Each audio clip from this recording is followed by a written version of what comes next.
Peace and love, black family. This is the Prince of Pan Africanism, Dr. Umar Johnson. We are live and direct from Philadelphia, Pennsylvania, the hometown brothers and sisters.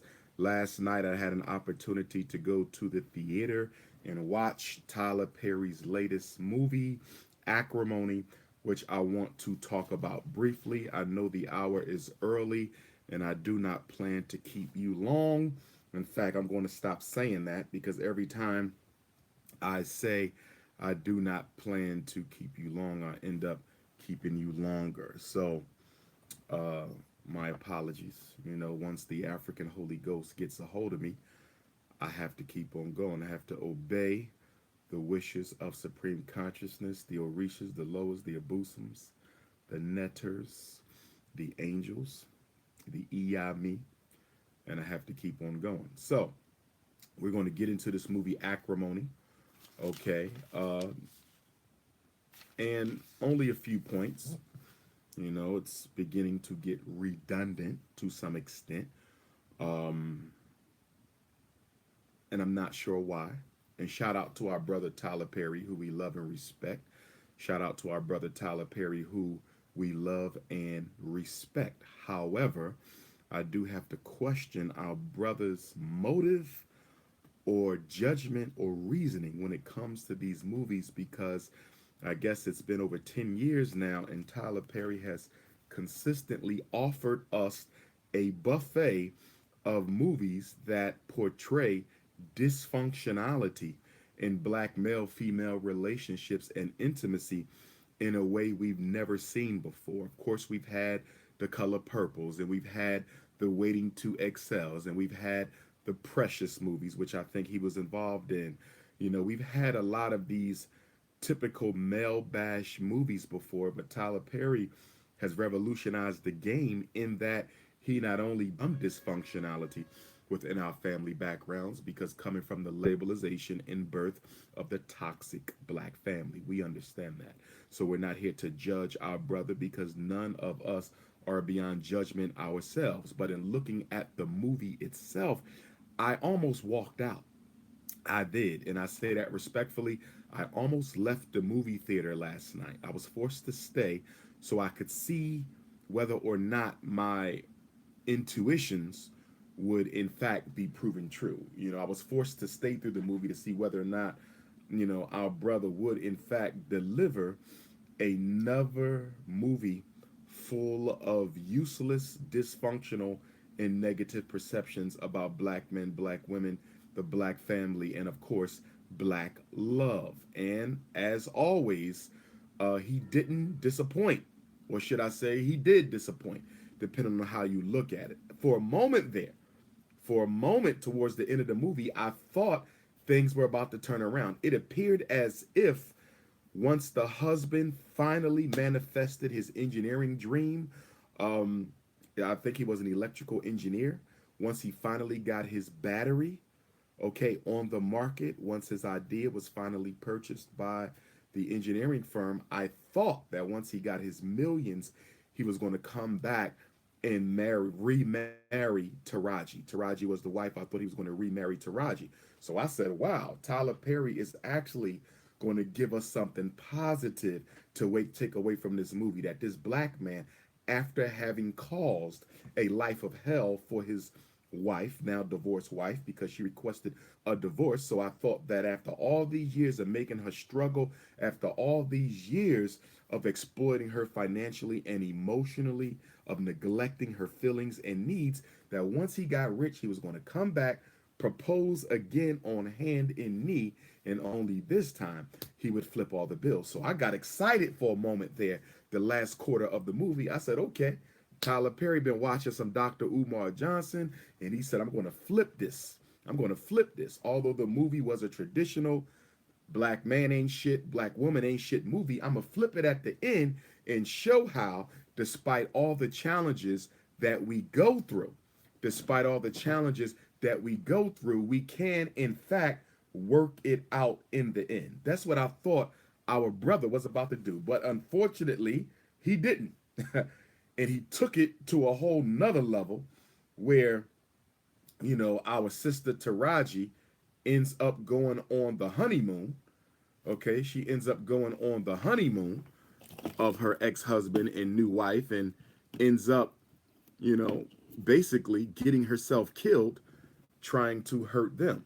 So Tyler Perry, not only did he disappoint what I had begun to presume would be a good ending to such a disastrous relationship, but he took it a step further, and Taraji ended up taking her own life by accident when the ship anchor dropped, caught her, and she drowned to death. So Tyler Perry, not only did you disappoint my hopes for you, my brother, you even made things worse than how I thought they would have ended. So anyway, let's just do a brief summary, of the movie Acrimony. And I want to do a psychological analysis of Taraji. I want to do a psychological analysis of Taraji because we have a lot of Tarajis in the black community. Not the actor, but the role she played, okay? We're talking about the role she played. So when I mention Taraji, I'm not talking about our beautiful black sister. I'm talking about the role she played in the movie, okay? I tend not to remember characters' names. I remember the actors who portrayed those characters. So that's what we're going to deal with. Before I begin, if you're on YouTube, I'm looking at you directly. If you're on YouTube at Prince Ifatunde and you begin to have trouble with the stream, please come on over to Instagram at Dr. Umar Johnson. You can come on over to Instagram. Facebook, you are here right off to my left. If you begin to have trouble, come on over to YouTube at Prince Ifatunde. Ifatunde is spelled Ifatunde. I repeat, Ifatunde is how Ifatunde is spelled. And on Instagram, if you begin to have trouble, off to my right, brothers and sisters on Instagram, you can come on over to Facebook at Dr. Umar Ifatunde, or you can come on over to YouTube at Prince Ifatunde. Facebook, Dr. Umar Ifatunde. YouTube is Prince Ifatunde. So, basically in this movie, and I'm paraphrasing, another classic Tyler Perry Black Love Can't Work movies. Again, another classic Tyler Perry Black Love Cannot Work movie. We have Taraji P. Henson, who plays the role of a sister, a young sister in college. Her mother dies. I don't recall hearing much talk of the father. He may have been an alcoholic, I think I heard, but nonetheless, product of a dysfunctional family background. The mother dies. She bequeaths her fortune to her three daughters. Taraji P. Henson is the youngest of three sisters. Taraji P. Henson is the youngest of three sisters. And unfortunately, when you watch this movie, you also see another theme play out that often plays out in the black community many times, and that is a theme whereby the older sisters or younger sisters, it doesn't matter the age, are not particularly supportive of a particular sibling, a female sibling, a sister who is in a dysfunctional relationship. Rather than trying to understand why she's in the relationship, rather than trying to provide her support while she's in the relationship, because you cannot force anybody to do anything they don't want to do, rather than trying to show compassion or empathy or sympathy for their sister, they simply inflicted on her the same thing they were trying to get her away from: emotional abuse. Let me say that again. Let me say that again, because a lot of black women are guilty of this, black men as well. And that is, in trying to help a black woman escape from a dysfunctional, emotionally abusive relationship, you end up inflicting emotional abuse by being excessively judgmental. You end up afflicting your own form of emotional abuse by being excessively condemnatory. You end up inflicting your own form of emotional abuse against your sister by being exceptionally unapologetic in your rejection of their situation, without understanding how your parents and you yourself as siblings help create the situation and the circumstance in the context whereby your sister ended up in that dysfunctional relationship. See, we love to ignore the role that we play in our siblings' psychological development. And in this movie, Taraji's sisters ignored the role that they played in their sister's psychological development that ultimately led to her falling prey to quote unquote this stereotypical dysfunctional black male. And I say stereotypical because most of my brothers, most black men are not dysfunctional. Okay, so black women, you need to be very careful how you engage black women with your disagreements about their situation. Okay, you have to be empathic, you have to be compassionate. As a therapist, you have to see the perspective of the client. As a therapist, a good therapist can step out of their own judgmentalism, step into the shoes of the person that they're treating, and try to understand how they are thinking the way that they are thinking, try to understand the psychological history that brought them to where they are. This is what we should be trying to do. So, anyway, Taraji meets this young brother in college. Okay, by accident, he bumps into her, knocks the papers down. He brings the papers to her. One of the things she does early, which she should not have done, is she informed him that she had an inheritance. That was a mistake. Taraji should have never told this young man that she received some sort of a financial inheritance from her mother. When you meet somebody, you don't put all of your cards on the table, especially cards that can make people disingenuously act as if they really value you when they don't. She had no business telling him that she was receiving a large financial inheritance from her mother. That was a mistake. The minute you introduce assets into an equation this early on in a relationship, you're setting yourself up to be exploited. It's no different than the black man who meets a woman and right off the gate tells her he's a multimillionaire. Why are you telling a woman you just met that you are a multimillionaire? When you do that, you're taking the focus off of you and you're putting the focus on what you have. You're taking the focus off of you and you're putting the focus on what you have. And the reason we love to take the focus off of us and put it on the things we have is because we lack security, we lack self esteem, we have a poor self concept. It doesn't matter how much money you have, it doesn't matter how many degrees you have, it doesn't matter how well placed socially, politically, or economically that you must be. The minute you start discussing what you have above and beyond who you are. Let me say this again, because black men and black women make this mistake, but black women make it more. The minute you start taking the attention off of who you are early on in the dating game, we're talking early. Of course, later on, it would make sense to bring some of that up, but even then, you need to be a little bit discerning in how much you divulge of your personal, financial, and familial history. Okay. But early on in the dating process, if you're constantly shifting away from who you are as a person, your likes, your dislikes, your preferences, what you're looking for, when you start shifting away from that, and then you start shifting towards, well, I'm a this and I'm a that, and this is what I own, and this is what I bought, and this is what I have, which is something we see characteristically common within the hip hop community. Let me say that again. One of the reasons why our gangster rappers love talking about what they have instead of who they are.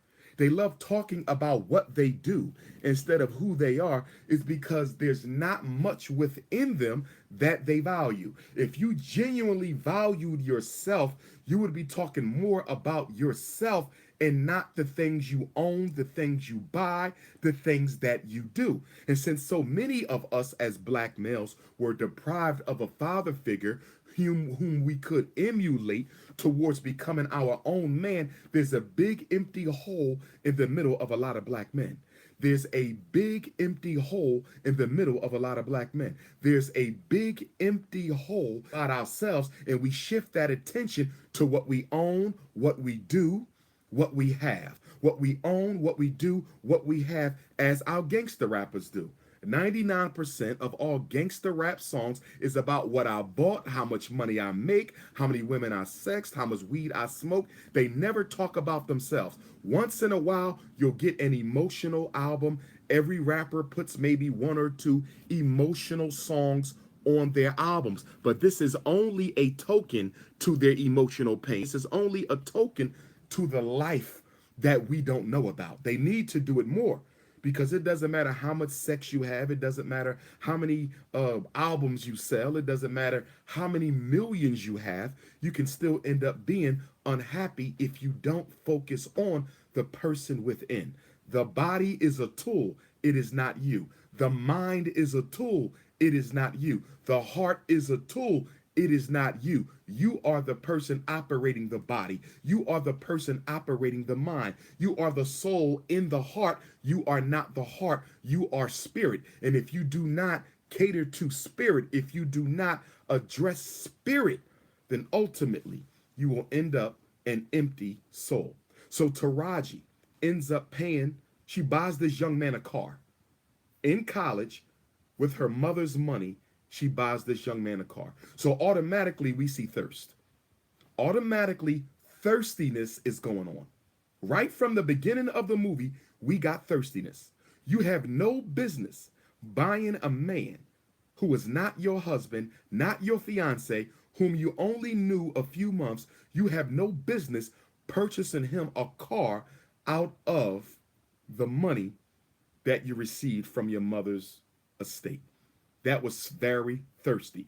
Right then, she sent a clear message to him that I'm willing to do whatever I need to do for you to be available in my life. When she bought that car in college, she's not even done college herself. She's struggling in her classes.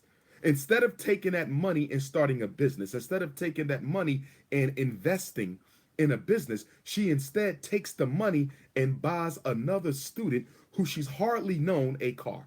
She sent him a clear message that I am thirsty, I am lonely, I am in need of male validation, and there's no amount that's too high to pay for your presence in my life. Many black women make this mistake. You don't buy men expensive gifts early on in a relationship. Okay? Now, some of you would argue he manipulated her. I'm not going to dispute that. I'm not going to dispute that. But what I want you to recognize, and in Baltimore, Saturday, May 12th, for you sisters who come, and I hope you all come. In Baltimore, Saturday, May 12th, for all you sisters who come, and I hope you all come. I'm going to talk about this in my For Sisters Only seminar in Baltimore. Saturday, May 12th, doors open up at 6. Program begins at 7 p.m. Okay? For Sisters Only, relationships and dating, happiness and health. For Sisters Only, relationships and dating, happiness and health, presented by Dr. Umar Johnson. Okay? And that will be at the Downtown Cultural Arts Center in Baltimore, 401 North Howard Street. Tickets will be on sale by Monday. And you can get your tickets at drumarjohnson.eventb.com. I repeat, you can get your tickets at drumarjohnson.eventb.com. No children will be allowed unless they are infants or toddlers still under the immediate care of their parents. No children allowed, no men whatsoever. Okay, boys or men, no males at all. This is for sisters only. Okay, 2 years old and younger, they can come. Okay, because they're still very young. They might still need to be with their mother. Lord knows we can't trust our children with anybody. 3 to 15 are not allowed. No girls are allowed in there unless they are at least 15 years old. You can bring your 15-year-old girls. You can bring your 16-year-old girls. You can bring your 17-year-old girls. But if there's any females in that audience under 15, they will be escorted out. They cannot be there. The subject matter is mature. Okay? It will not be raunchy, but it will be mature. 15 and older. Okay? If you have a daughter who already out there popping those cookies, she then already been seasoned. Okay, she's already well traveled, quote unquote, if you can read between the lines, and she needs to be there. You can get in contact with Dr. Umar. Say, Dr. Umar, my daughter is 14 years old. She out there, brother. She need to hear what you need to say. Get in contact with me. We may make an exception. Okay, only 300 tickets will be sold because that's all we can accommodate. Only 300 tickets will be sold because that's all we can accommodate. So the tickets will go on Monday. Ladies, get your ticket. It's going to sell out. It's going to be powerful. We're going to talk about cheating. We're going to talk about dating. We're going to talk about intimacy. We're going to talk about personality disorders. It's for sisters only. My first time ever doing the For Sisters Only seminar in the DMV area. If you don't live in Philadelphia, drive in, fly in, bring your girlfriends with you. Make a weekend of it, okay? You could fly in fly in Friday or Saturday morning. You could go to the Great Blacks and Wax Museum. You could go to the Reginald F. Lewis Museum. You can go to the Baltimore Harbor. You can go to the Frederick Douglass House in D.C. You can go to all the African restaurants in D.C. You could go to the new Smithsonian African American Museum. You can go to the Benjamin Banneker House. You can make a whole weekend, okay, of May 12th. Make a whole weekend of it. And of course, I will be the dessert, the cherry on top in Baltimore, Downtown Cultural Arts Center, 401 North Howard Street, Saturday, May 12th. And then the next day, I will be in D.C. And then the next day, I will be in Washington, D.C., Sunday, May 13th, Mother's Day, but in the evening. So you can take your mom out to breakfast, take her out to lunch, take her out to the play, show mom a good time. And then you can bring mom with you to the Dr. Umar lecture on Sunday, May 13th at the Thurgood Marshall Street in Washington, D.C., where we're going to talk about everything, the state of the race. We're going to talk about the miseducation machine. We're going to talk about the situation in Africa, okay? And we're going to talk about woke wounded warriors, because we have a lot of woke wounded Africans in the Black conscious movement. How can you heal when you are not healed? How can you heal when you are not healed? How are you going to save Black people when you're not addressing yourself? So Saturday in Baltimore is the ladies. Sunday in Washington, D.C. is for everybody. Saturday, May 12th in Baltimore is for the ladies. Sunday, May 13th in Washington is for everybody. Tickets will be on sale Monday. drumarjohnson.eventbrite.com. So Taraji buys him a car. After Taraji buys him a car, he cheats on her. Okay, he's living in a trailer house. He's having sex with another woman. Taraji comes and she smashes her car into the trailer several times, busts her nose, damages her reproductive system. And as a result of that, Taraji, the actor in the movie, we're talking about Acrimony, she has to get a full hysterectomy. Taraji has to get a full hysterectomy now because she could not control her emotions. She did not know how to rationally problem solve what she should do. She done bought this Negro a car, so she feels obligated to risk her own life, making her own self miserable, trying to make him miserable. She ends up getting a hysterectomy, no children whatsoever. And one thing I found odd in the movie is the fact that none of her sisters had children either. That was very interesting. Okay, you had three couples. You had Taraji's relationship, which was dysfunctional. And then her two sisters had husbands. No children were mentioned. So here we go again. Black Panther, nobody had children. Acrimony, nobody had children. There's a theme here. Since when do you see movies with married Black couples and no children? I digress. So after she almost takes her own life, ramming her truck into his trailer home, he comes back and apologizes, tells her how much he loves her, and then she goes and pays the rest of his tuition, which I think was about $73,000. So you done already bought him a car. He tells you he loves you. But see, what Black women need to understand, and I'm going to talk about this in Baltimore. We can't get into all of it today, but I'm going to talk about this in Baltimore at my For Sisters Only seminar. Okay? The reason I don't disagree with sisters who say he manipulated Taraji. I don't disagree with that. However, I do take a small exception to it, ladies and gentlemen, because he did not have to do much manipulation. He did not have to do much manipulation. Taraji was thirsty, needy, desperate, unfulfilled. Taraji was thirsty, needy, desperate, unfulfilled. Okay? And I'm not saying that to be disrespectful. There's a lot of women who fit that prototype. The reason I'm saying he didn't have to do much manipulation, because Taraji, in her thirst, See, Taraji's father was not emotionally available. She had a thirst to be validated by another man.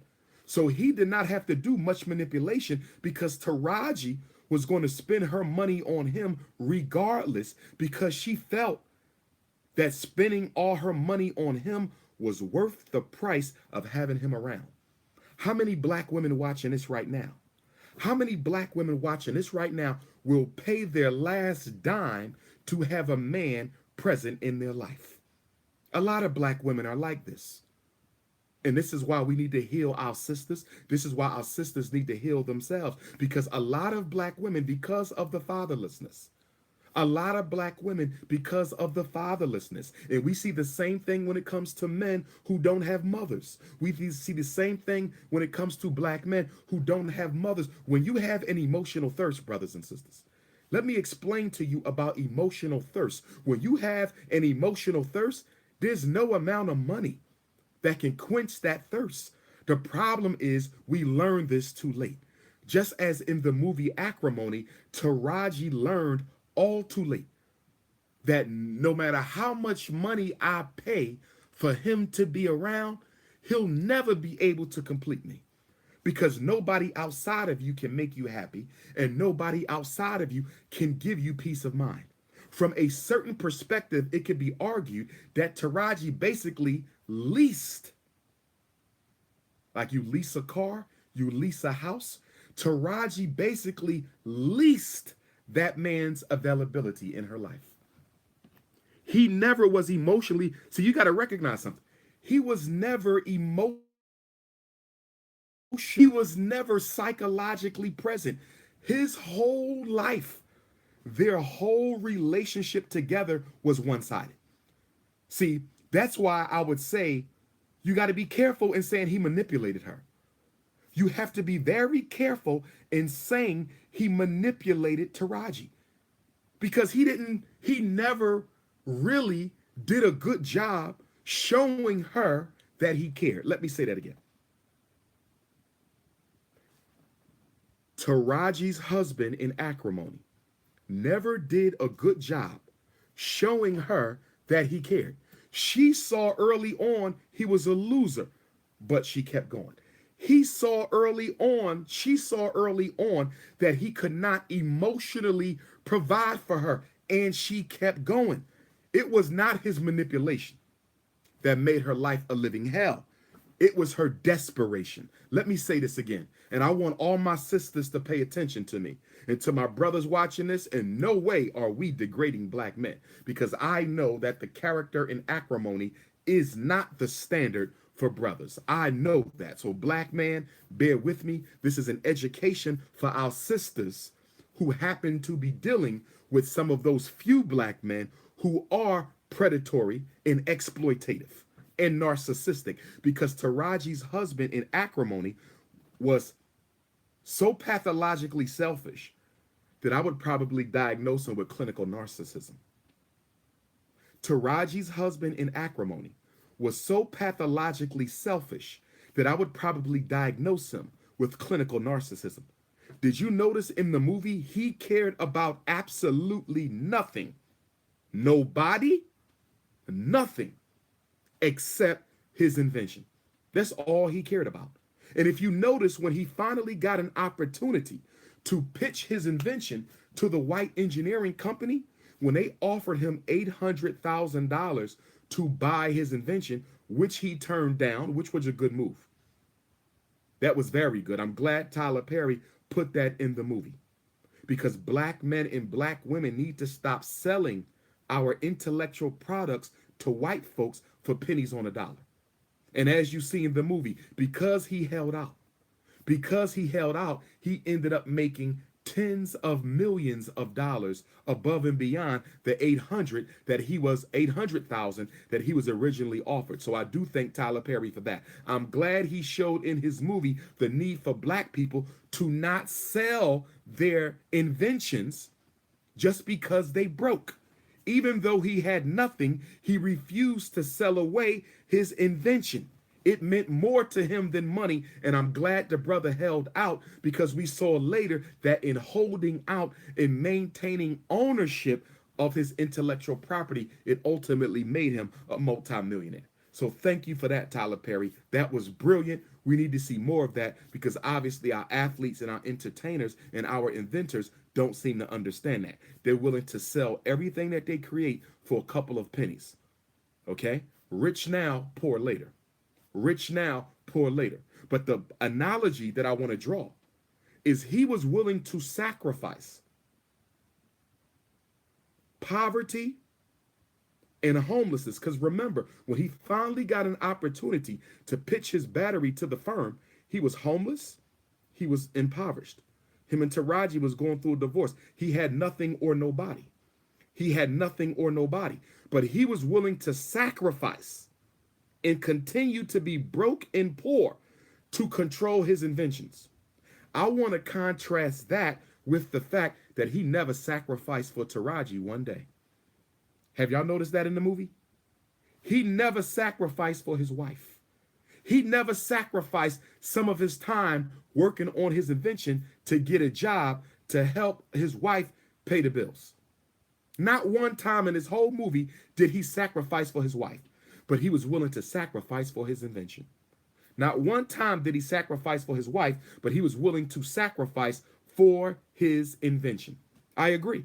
He sacrificed Taraji for his invention. I absolutely believe that. And a lot of black women get sacrificed every day by their mate for a greater goal. What did Taraji do in this movie that I constantly tell black women not to do? What did Taraji do in this movie that I constantly tell black women not to do?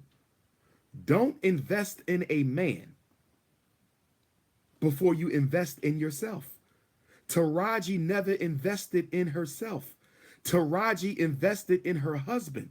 She took all of her money and put it in him with no guarantee of a return. And another mistake she made, another mistake that she made in this movie that black women make all the time, Taraji started investing in him financially before he had put any financial equity in their relationship. I can't recall one time in the whole movie where he even took her to lunch, to breakfast, to dinner, bought her a birthday card, a birthday cake, a surprise birthday party. Nowhere in this movie did I see him invest financially, even a few dollars in his wife. But Taraji bought him a car, Taraji paid his tuition, and then Taraji even did something that no black woman should ever do, or black man. No person should ever risk losing a piece of family wealth like a house. Taraji put up the house. She put up a loan against the house. She mortgaged the house to pay off his invention. You never do that. At that point, I was clear in seeing that Taraji had no non-negotiables when she entered the relationship, and she developed no principles while she was in it. Let me say this again. The worst thing for a black woman is to get into a relationship and you don't even know what your non-negotiables are. Taraji didn't have no non-negotiables. All she knew was she needed a man, and this was the first man that told her he loved her. This was the first man that showed a little bit of care, although he never invested. See, he put no equity in a relationship. And no black man, no black woman should be given more than what they get. The relationship should be a balance. No black man or black woman should be given more than what they get. A relationship should be a balance. Now, I don't have a problem with a black woman doing exactly what Taraji did if in the past her husband did the same thing for her. I don't have a problem with a black woman holding down her man financially and investing in her man's dreams. There's nothing wrong with that as long as he has demonstrated to her that he is willing to do the same or has done the same. So I'm not against what she did. Let me be clear. I am not against what Taraji did. I'm not against her buying the car. I'm not against her paying for the college. I am against her mortgage in the house. I am against her mortgage in the house because real estate is something that we need to take seriously in our families, and it is something that her grandchildren's grandchildren should be able to look forward to. Taraji was absolutely wrong, and willing to lose her mother's house to invest in her husband's dream. So I was against that. But I was not against the car. I was not against her paying for the college. I was against how she did it. I was against when she did it. I was against who she did it for. This man was a vampire. He was a spiritual vampire, and he was an emotional vampire. And in Baltimore, Maryland, we're going to talk about spiritual vampires, ladies. We're going to talk about spiritual vampires in Baltimore on May 12th. Yes, we are. For all my sisters who are coming out. Okay? But she did it too early. He had no equity in this relationship before she started buying his love. Because in essence, she was buying his love. And he learned something that a lot of men learn when they deal with thirsty women. He learned something that a lot of black women learn, that a lot of black men learn when they deal with thirsty black women. And that is, all you have to do is tell me you love me and everything will be all right. Did y'all notice that? A lot of black women have that disease. This is how a lot of sisters get used. If all a man has to do is tell you he loves you, you're the only person in his life, I need you. If that's all he has to say in order to keep you around, you're going to have a miserable life. See, what her husband did, he sold Taraji hope. A lot of black women are being sold hope. A lot of black men are being sold hope. A lot of this goes both ways. It's just that the character is a woman, so I'm leaning more towards the woman. Okay? Hope. Don't let nobody abuse you for hope. See, he was Machiavellian. He sold Taraji the promise of a better future. He did the same thing to Taraji that Barack Obama did to black America. He did the same thing to Taraji that Bill Clinton did to black America. He did the same thing to Taraji that white America does to black folks every day. Calm down. Be patient. I know none of what you see makes sense. See, if it don't make sense, black woman, listen to your brother. If it don't make sense now, I promise you it ain't gonna make sense later. If it don't make sense now, it ain't gonna make sense later. Okay? But because she was so thirsty, she couldn't see straight. And because he could tell that she was needy, he could smell the weakness in her. Because he saw that she was needy, he was able to string her along with hope. And we operationally define hope as what? We operationally define hope as what? As your ability to make your partner believe that things will get better when there's no evidence to support it. Let me say it again. Empty hope is when we make our partners believe, we lead them to believe that things are going to get better. If you stick in there with me, things are going to get better, even though you see no evidence that things will get better. Don't confuse this with a brother or sister on the grind and you see small improvements. Don't confuse it with that. If you can see some improvements, that's another story. I'm saying in Taraji's case, there were no improvements whatsoever. He wouldn't even get a job to help her pay the bills, and she stayed around. This was not a brother with a felony. This was an engineer. He could have gotten a job, and he still didn't, and she stayed anyway. And if you notice, the treatment got worse. The treatment got worse because once your partner knows that you're willing to accept any kind of treatment just for them to be available, once your partner knows that you're willing to accept any kind of treatment just for them to be available, the treatment will get worse. Black woman, you don't ever let a man think that you can do whatever you want to do and I'm not going nowhere.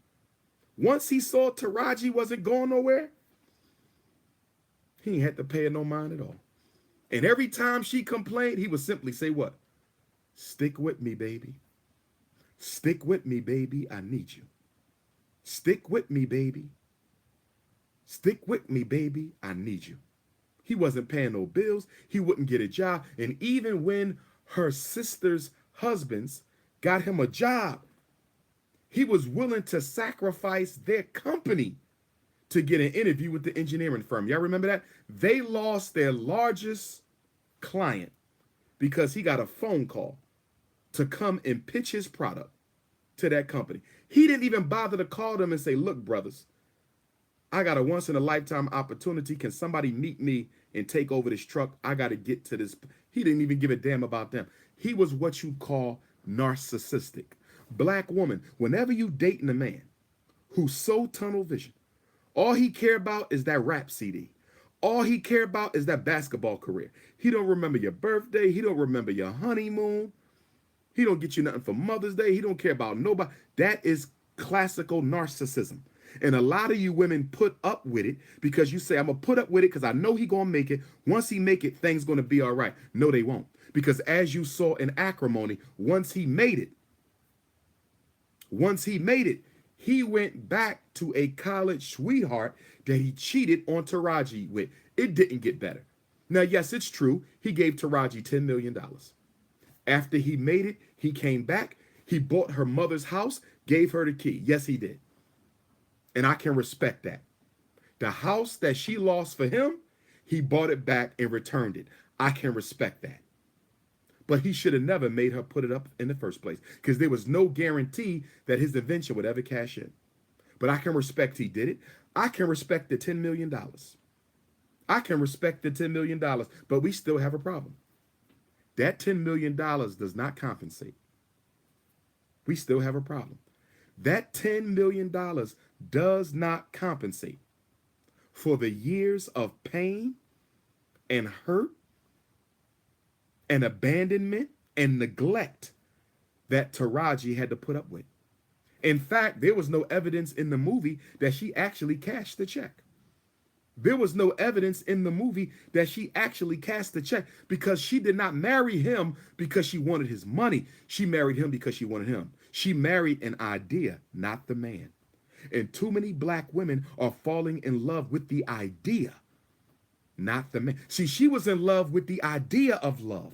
Too many black women are in love with the idea of love. You can't be in love with the idea of love. Make sure that you're not marrying love instead of the man, because a lot of black women are getting married because they are in love with love. And they think that they're in love with the man, but they're in love with the possibility of being loved. And that's a bad decision to make.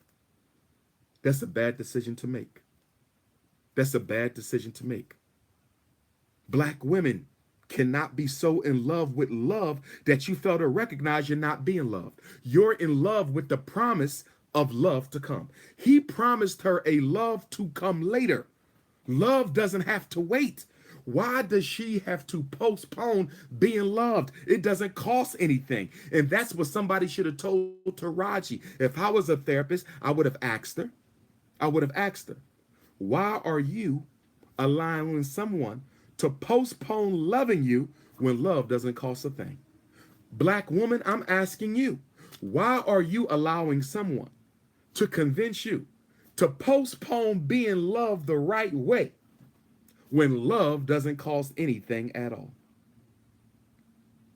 Love don't cost. So why do you have to postpone being loved if love doesn't cost? If I was the therapist, I would have gave her that question, and then we would have analyzed her response. Okay? Paid his tuition, bought him a car, caught him cheating. But see, brothers and sisters, Taraji suffered from, as her therapist said in the movie, and I agree with the therapist. I'm not big on diagnoses, but I do agree with the therapist. The therapist told Taraji that she may have borderline personality disorder. Borderline personality disorder. Borderline personality disorder is characterized by a man or woman, but more women are diagnosed with it, because women are socialized to be emotional or socialized to express their emotions. Men are socialized to hide theirs. Borderline personality disorder is characterized by impulsivity, highly impulsive, highly impulsive. You hear about these women who stabbed their boyfriend and didn't mean to do it, ran the car off the cliff, didn't mean to do it, burned the house down, didn't mean to do it, was so caught in a rage, so extremely impulsive that they jeopardized their life and other people's life, as you saw in this movie. Borderline personality. Taraji's borderline took her own life. Her borderline personality disorder took her own life at the end when she shot the ex-husband. Remember? She's inflicting pain on him, and the anchor grabs her by the leg by accident, pulls her off the boat. She drowns to death. Impulsivity, not thinking about what you're doing. Impulsivity, not thinking about what you're doing. Borderline personality disorder. I'm not talking about mild impulsivity. I'm talking about an extreme emotional, pathological impulsivity where you can do things to people to hurt them or hurt yourself because you're not fully comprehending the consequences of what you do. Unstable self-image. Borderline personality disorder. Black men mostly, but women, black women mostly, but men as well, who have a poor self-image. See, Taraji in this movie exemplified the black woman who needs a man to feel like a woman. Let me say it again. And I hope I'm talking to some of you sisters today. I hope I'm liberating some of you sisters today. I'm hoping I'm empowering some of you sisters and brothers too, because the shoe can be easily put on the other foot. But there's a lot of black women who are raised by black women who believe you have to have a man to be a woman. Your whole self-esteem is tied up into having a man. You don't have an image of yourself separate from a man. Taraji didn't have an image of herself separate from a man. Taraji didn't have an image of herself separate from a man. And because Taraji didn't have an image of herself separate from a man, she needed him to be her. She needed him to be her. How many black women watching this right now? How many black women watching this right now feel like you need a man to complete you? You need a man to complete you. Do not confuse what I'm saying. It is natural to want a man. It is natural to desire a mate. It is natural to want a husband. I'm not talking about that. I'm talking about when your desire is so pathological that any man will do.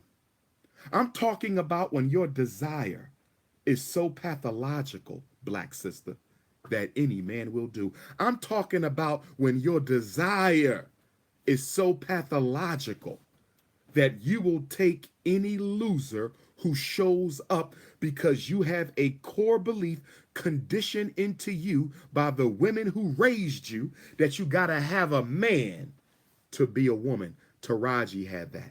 Let's continue with borderline personality disorder. Extreme impulsivity, unstable self-image, and guess what? Pathological emptiness. Taraji was empty inside. Did you notice in this movie she had no friends? Her sisters were distant, bougie, emotionally abusive. How many black women out there got sisters who are distant, bougie, judgmental, emotionally abusive? She had no children, had a hysterectomy, couldn't have no children, but they could have adopted, but there was no conversation about adoption. There was no conversation about foster parenting any children. I don't know if Tyler Perry forgot to write that into this movie or if he left it out on purpose. So she had no child. She had no friends. She had no family. He didn't have to manipulate her, brothers and sisters. Manipulation is when you take a woman who got it all and bring her down. This was a woman who had nothing, and simply she stayed down because she put her entire hope for a better life in a man. No woman should ever. No man should ever. No woman should ever. No man should ever put your entire future on the shoulders of another human being. You should never do that. And so many black women have done that because you've been taught by church and masjid. You've been taught by church and masjid. You've been taught by church and masjid that you must stand by him no matter what. And I'm here to tell you that the no matter what, cut that off. You can keep the stand by him. Cut off the no matter what. You can keep the stand by him. Cut off the no matter what. Because when you say no matter what, you're saying that my love is unconditional, irregardless of how you treat me. When you say no matter what, you're saying my love is unconditional, even though you don't help me pay these bills. You saying no matter what, my love is unconditional, even if you treat me like I don't even exist. There must be conditions. There must be non-negotiables. And the problem with Taraji, she didn't have no non-negotiables. She even was willing to give up her mother's house to feel love because she's empty. She's trying to fill up an emptiness that she can only get from a father. And if the father isn't there, she can still get it through developing her spirituality, building a social network, connecting with an older father figure who can provide her with the emotional fulfillment she needs without exploiting her sexually.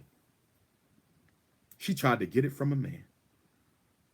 See, this relationship was a codependency. This relationship was a codependency. This relationship was a codependency. What do I mean when I say codependency? I'm saying that he needed a woman he could use to achieve his scientific goals. He needed somebody he could leech off of. See, what do we know about him? His mother put him off on his grandmother. What do we know about him? His father is in jail, and his mother left him on his grandma. So I would argue that this brother was so out of touch with his true feelings. I would argue that this brother was so out of touch with his true feelings, okay, that he buried his feelings deep because his mother abandoned him. He had abandonment issues.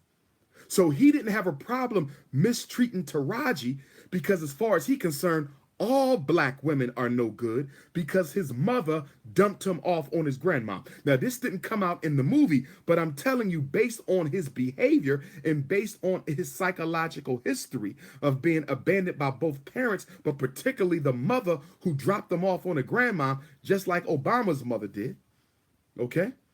The mother who dropped him off with the grandma, he probably developed a certain attitude towards black women, which includes a lack of trust, which includes a lack of trust. I don't think he could love her. He had demons that he never dealt with. I don't think he could love her. 1 second, brothers and sisters.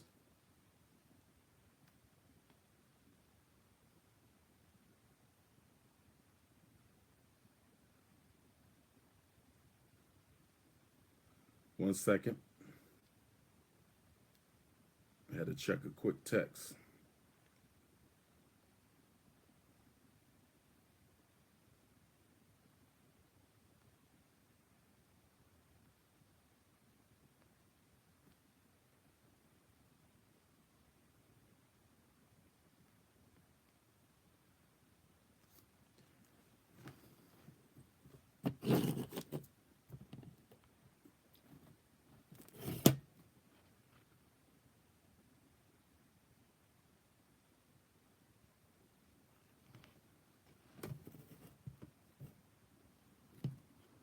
Okay? He could not love her the way that he needed to, brothers and sisters. He couldn't. He had his own. So he was dependent on her because he needed a sucker. And she was dependent on him because she needed a man to live. Y'all see this? Both of them were sick. Taraji and her husband were sick. This is what we talk about when we talk about codependency. This is what we talk about when we talk about codependent. Two people, emotionally imbalanced, psychologically dysfunctional, who don't need to be dating in the first place. But both of these psychologically unhealthy people find each other. And in finding each other's sickness, they find a way to validate the other person's misery without helping them get through it. She couldn't help that man get in touch with his emotions, and he couldn't help her get in touch with herself. It was a codependency. It's what I call a match made in hell. When two sick people come together and all they do is co-sign each other's illnesses, when two sick people come together and all they do is co-sign each other's illness, absolutely insane. Absolutely insane. See, all he had to do was make her feel better. This is when dating becomes a drug. We're going to talk about this in Baltimore on Saturday, May 12th, ladies. We're going to talk about this in Baltimore on Saturday, May 12th, ladies. Make sure you get your tickets at drumarjohnson.eventb.com. Okay? Only 300 tickets will be sold. I'm going in. And I'm telling you now, don't come to Baltimore if you're looking to blame the man for why you're miserable. Let me say that one more time. I want to make sure my feminist sisters understand that Dr. Umar's for Sisters Only session is an empowerment session. It is not bash the brothers. Let me say it again, feminists. This will not be he ain't shit. This will not be it's all his fault. I believe in empowering black women so you can make better decisions. If you're looking for me to co-sign you saying this is his fault, don't come to Baltimore. The only women who should be in my audience are women who are willing to say, Dr. Umar, I take 100% responsibility for the men that I choose. Dr. Umar, I take 100% responsibility for the men I had children with. Dr. Umar, I take 100% responsibility for staying in that abusive relationship. Only women who are willing to take responsibility should come to Baltimore. Don't come to Baltimore, sisters, on May 12th if you're not willing to take responsibility. You want to keep on being weak, blaming the man? Stay home. I'm looking for sisters who tired of that shit and they want to break free of the prison of being dependent on somebody else for their happiness. That's a prison. It's an illusion. It's an illusion because no one makes you happy but you.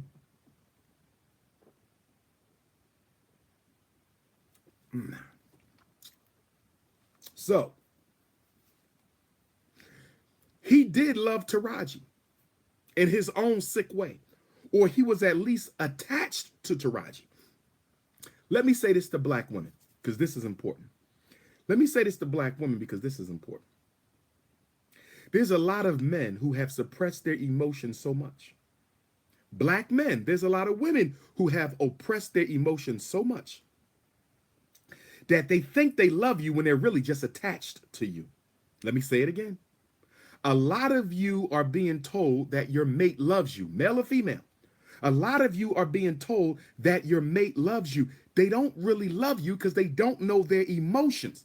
If you suppress your emotions to the point where you are out of sync, you don't know yourself. If you don't know yourself, how can you know you love me? If you don't know yourself, how can you know you love me? If you don't know yourself, how can you know you love me? So what they are attached to you. They are dependent on you. But do they actually love you? Because I'm going to tell you right now, if the love is hurting, I'm suspicious it ain't love. If the love is hurting, I'm suspicious, black man, black woman, because it goes both ways. I'm suspicious that it may not be love. I'm suspicious that it may not be love. Being controlled by the image of a better future. Same thing the church do. Same thing the church do. Baby, it's going to get better. Hang in there. How is it going to get better? I've been hanging in there for 20 years. How is it going to get better?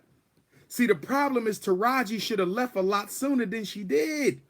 You got to know when to call it quits and when to push through. And that's not something Dr. Umar can tell you, because that is specific to you and your man and your life and your heart. Wisdom, relationship wisdom, is knowing when to push through the tough times and when to throw in the towel. Let me say it again. Relationship wisdom is being able to properly discern between when you should push through the tough times and when you should throw in the towel. All of us got to develop that. You have to pray on that, meditate on that, develop that intuition. Get in touch with your Ori, your spirit, your third eye, your ancestors, to be able to let you know, cut or fight. Do I fight for this relationship, or is it time to cut my losses? Taraji should have been cut her losses because he was never emotionally available. And the sisters didn't help, because once she got married, they stepped off. You don't leave somebody you love because they made a decision you don't like. Not a brother or sister. Not a brother or sister. Thank God he wasn't physically abusive. Thank God. I'm glad Tyler Perry didn't write any domestic abuse into this movie. We do have a big domestic abuse problem, but I'm glad Tyler Perry didn't write it into this movie, because this movie was dysfunctional enough. We didn't need her being beat. But if he was physically abusive, this would have been a perfect relationship to exercise his demons, because once she got married, her sisters left her. Once she got married, her sisters left her. And guess what? I would argue on a certain level that Taraji was not in love with him either. I'm about to go deep right now. I'm about to go deep right now. I'm going to argue on a certain level that Taraji was not in love with him either. She was in love with being loved, and she thought she could force it out of the man she invested in. See, the mistake Taraji made, she was willing to be miserable before she was willing to accept that she would not be able to recoup on her investment. Let me say it again. She invested in a loser, and she wasn't willing to admit it. And she was willing to sacrifice health, happiness, and ultimately her own life, because she didn't want to accept the pain that all the money that I invested in this Negro will not be repaid. I know it hurts, black woman, that you've been by this man through thick and thin. I know it hurts, black man, that you put this black woman through college and now she cheating on you. I know it hurts. But guess what? Let it go. It's not worth your peace of mind. It's not worth your happiness. It's not worth being dragged through the ground. It wasn't worth it. Taraji should have let it go. Taraji should have let it go. When he married that chick he cheated on her with back in college, that's that ego. See, that's when our ego gets involved. She could have found another man. She could have got her life together, went back to college. Remember, she did date another man. But what did she say? The sex wasn't good. And he didn't seem like he was that into her anyway. She was searching for love. Taraji wasn't in love no more than he was in love with her. Nope. But she was willing to pay for his availability. She was willing to pay. Okay.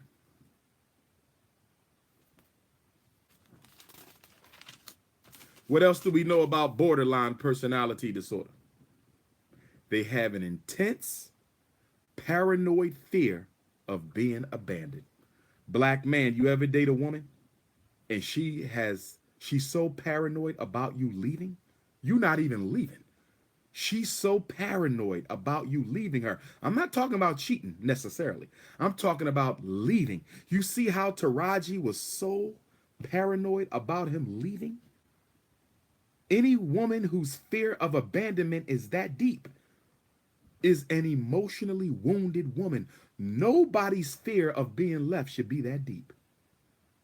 To the point where if the person left, you don't feel you can move on.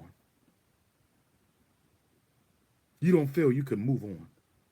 But this is what borderline personality women do. And black man, be careful of borderline personality disordered women. If you are dating a borderline sister, good luck. She is unpredictable. She is violent. She will stalk you. She has a paranoid fear of you leaving her. Very suspicious of everything. Very impulsive. You better be careful. Those borderline women ain't nothing to play with. I don't know what's worse, borderline or bipolar. Bipolar, they manic depressive. Bipolar, they super happy then super sad. Okay? But a borderline will kill you. A bipolar won't necessarily kill you, but a borderline might take your damn life. A bipolar might not pull the gun on you. They might pull it on themselves, but the borderline will pull that damn gun on you. Be careful. Be careful. See, Taraji suffered from something a lot of black women suffer from, and that is don't thinking they can do better. That's a disease by itself. That's a disease by itself, not thinking you can do better. How many black women watching this right now? You don't think you can do no better? You don't think you can do no better? Low self-esteem. I'm going to talk about self-esteem in Baltimore.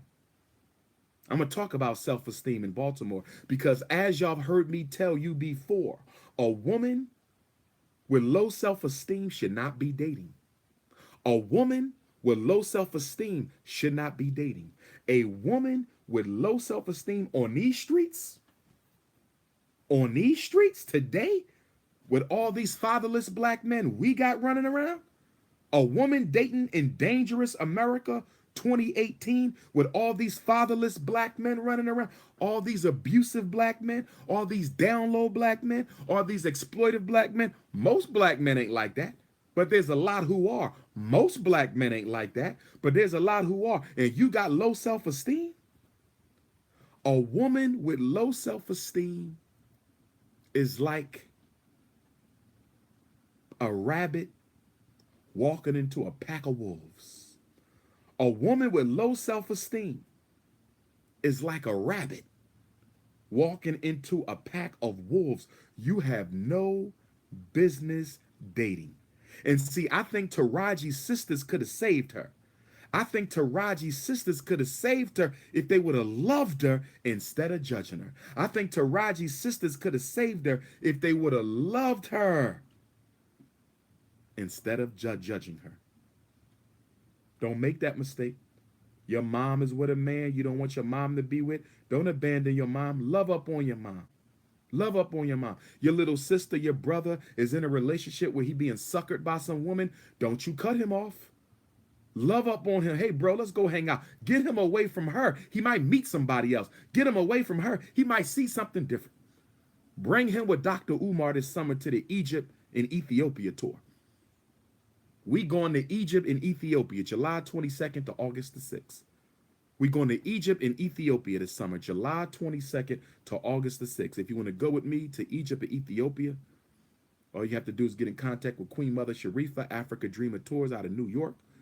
We will be flying out of New York's Kennedy Airport. $4,400 is the trip. $4,400 is the trip. It is extra if you want your own room. It is extra if you want your own room. Dr. Umar doesn't make any money off the tour. Dr. Umar doesn't make any money off the tour. Mother Sharifa does. That's her business. That's how she makes a living. I don't make a penny. I just want you to go back home. That's right. We're going to Abu Simbel, Temple of Queen Hatshepsut, the Great Sphinx of Giza, the Great Pyramid of the Giza. A 4-night cruise on the Nile River, brothers and sisters. Can you imagine waking up, coming up on the deck of the boat, that beautiful Nile River, the world's longest river, where our ancestors changed the direction of the river, looking up at that moon, 4 days and we go down the Nile, we get off and look at some temples and shrines, get back on the boat the next day, look at some more temples and shrines, get back on the boat the next day, look at some more temples and shrines. And then we fly to Ethiopia, the cradle of human civilization, and we go to the rock churches in Lalibela, and we go to Bahar Dar, one of the largest open air markets in East Africa, and we go to the National Museum where you can see the bones of Lucy, the most complete fossil found of a modern human being. Get some of that good Ethiopian food, brothers and sisters. So if you want to go to Africa, come with the doc. Ethiopia and Egypt, Kemet and Abyssinia.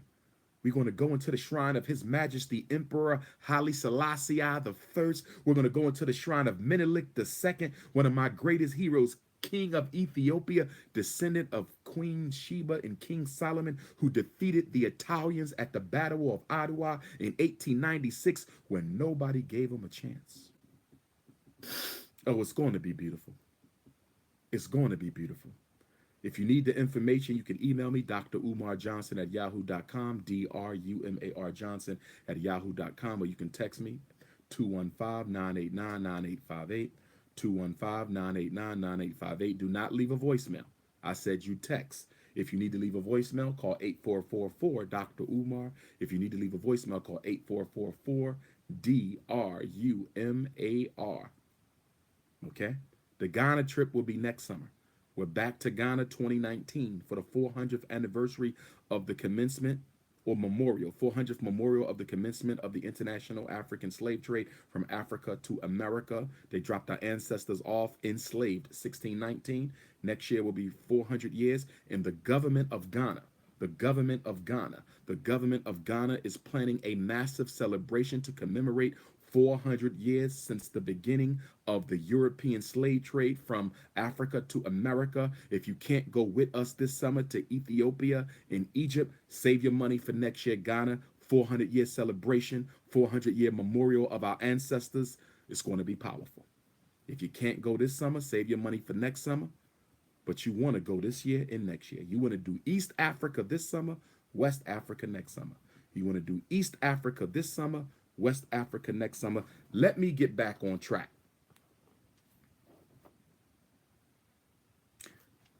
One thing women need to learn from this movie about relationships, and I brought this up early, you don't invest in a man more than yourself, because all you're doing is building him up only to give him to another woman who has the level of self-worth that he desires. Let me say this again. Black woman, listen to me. This gonna hurt. This is about to hurt. That's why we're gonna get into it in Baltimore. That's why I can't no men be in Baltimore, because some of y'all gonna leave Baltimore. You're gonna be empowered, but you're gonna be a little angry, because I'm gonna talk straight talk. I'm gonna talk straight talk. I'm gonna talk straight talk. I don't care how much money you gave him. I don't care if you got him off the street. I don't care if you gave him the money for his business. I don't care how many kids you gave him. I don't care if you put him through college. I don't care if you went to jail for him. I don't care if you hit his dope, hit his weed. I don't care if you beat up his baby mama. I don't care what you did to help that man. If you invest in him more than you invest in yourself, you're raising his self-esteem, yours is staying low. And once his self-esteem is raised, and once he becomes successful, he will now be in the company of women who have the same level of self-esteem he has. And he will drop your ass like a bad habit after all you've done. He will drop your ass like a bad habit after all you've done. Why? Because it's a law of nature. It's a law of nature that like will attract like.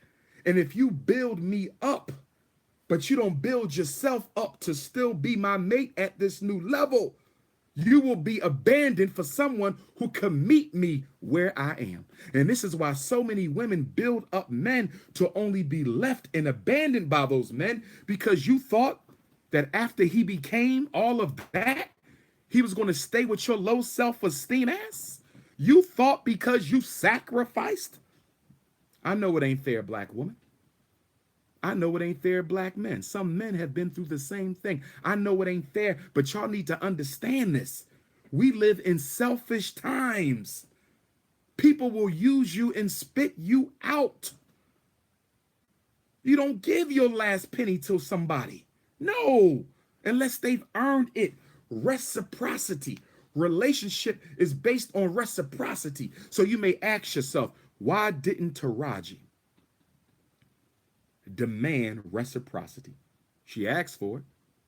She begged for it. She never demanded it. Why didn't Taraji ever demand reciprocity? I'll tell you why. I'll tell you why. The reason Taraji never demanded reciprocity, ironically, as much as she begged for it, ironically, as much as she wanted it, she never demanded it. She never gave him an ultimatum. Did y'all notice that? She never said, I'm leaving your ass if I don't get what I need. Why did she never demand an ultimatum if she really wanted him to care for her better? The reason Taraji didn't demand it is the reason why most of you women don't demand it. Because at the end of the day, you're asking for something. At the end of the day, you're asking for something that you don't believe you deserve or are entitled to. Pow. Boom. Wow. I'm going to say it again. The reason Taraji never got what she wanted, the reason because she could have left him and found another man. She could have left him and found another man. Why do black women stay in relationships where they're not being fulfilled and they sit around begging and crying and pleading? Why didn't Taraji leave? The same reason some of my brothers don't leave abusive, exploitive women. The same reason a lot of my sisters don't leave abusive, exploitive men. Because at the end of the day, the reason you stay in a dysfunctional relationship and your dysfunctional, abusive partner knows it, you could beg me to value you all night. You could beg me to begin to love you the way you love me all night. But if I know that your self-esteem is so low, if I know that your self-esteem is so low, I ain't got to worry about you leaving. I ain't got to worry about you ever leaving. Because you don't believe you deserve it anyway. Your self-esteem is so low, you ain't going nowhere because you don't think you could find another man. And there's nothing more scary. Not a Jason film, not a Freddy Krueger film, not a Halloween movie, not a Truth or Dare movie, not The Quiet Place. There's not a scary movie scarier to a black woman than the movie that plays in her head when she says, if I leave this no good man, what if I never find another one? And it is the fear of not leaving someone who mistreats you. It's the fear of not finding a replacement. You would rather be miserable than be by yourself. And a woman or a man who would rather be miserable than be by themselves shall forever remain miserable. You would rather be unhappy than be alone. You would rather be miserable than be alone. Not Dr. Johnson. I ain't got no problem living by myself. And guess what, brothers and sisters? The irony of being able to love and live, the irony of being able to love and live, the irony of being able to love and live lies in the fact that only people who can be alone, only people who are at peace by themselves, only people who don't need people can actually be happy with people. Let me say it again. Only brothers and sisters who can be happy by themselves can actually be happy with another person. Let me say it again. Only brothers and sisters who can be happy by themselves can actually be happy with another person.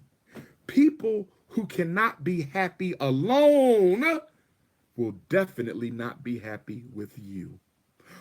Only people, if you can't be happy alone, you damn sure ain't going to be happy with me.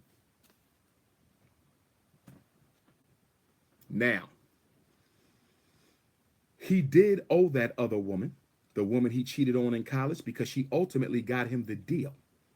Not only did she get him the deal, she got him much more than the $800,000 they offered. She got him that plus more, and he retained copyrights and patents.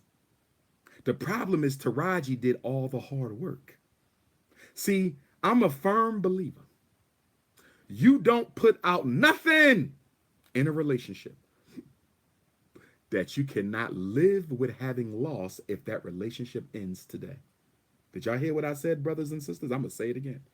You don't go so far as to give so much of yourself in a relationship that if it ended today or tomorrow, you would have regrets. See, I'm the type of brother, I can invest in a sister, and if the relationship ends, I will be at peace knowing I helped another African, because I don't have a selfish love. If I help you to be better and we outgrow our relationship, I can let you go. See, I had my mother in my life. I had my father in my life. I don't have that thirst. I can let you go. And because I don't have that thirst, I will not be mortgaging anything in my family, okay, that if this relationship ended, I can't get back. I would never do that.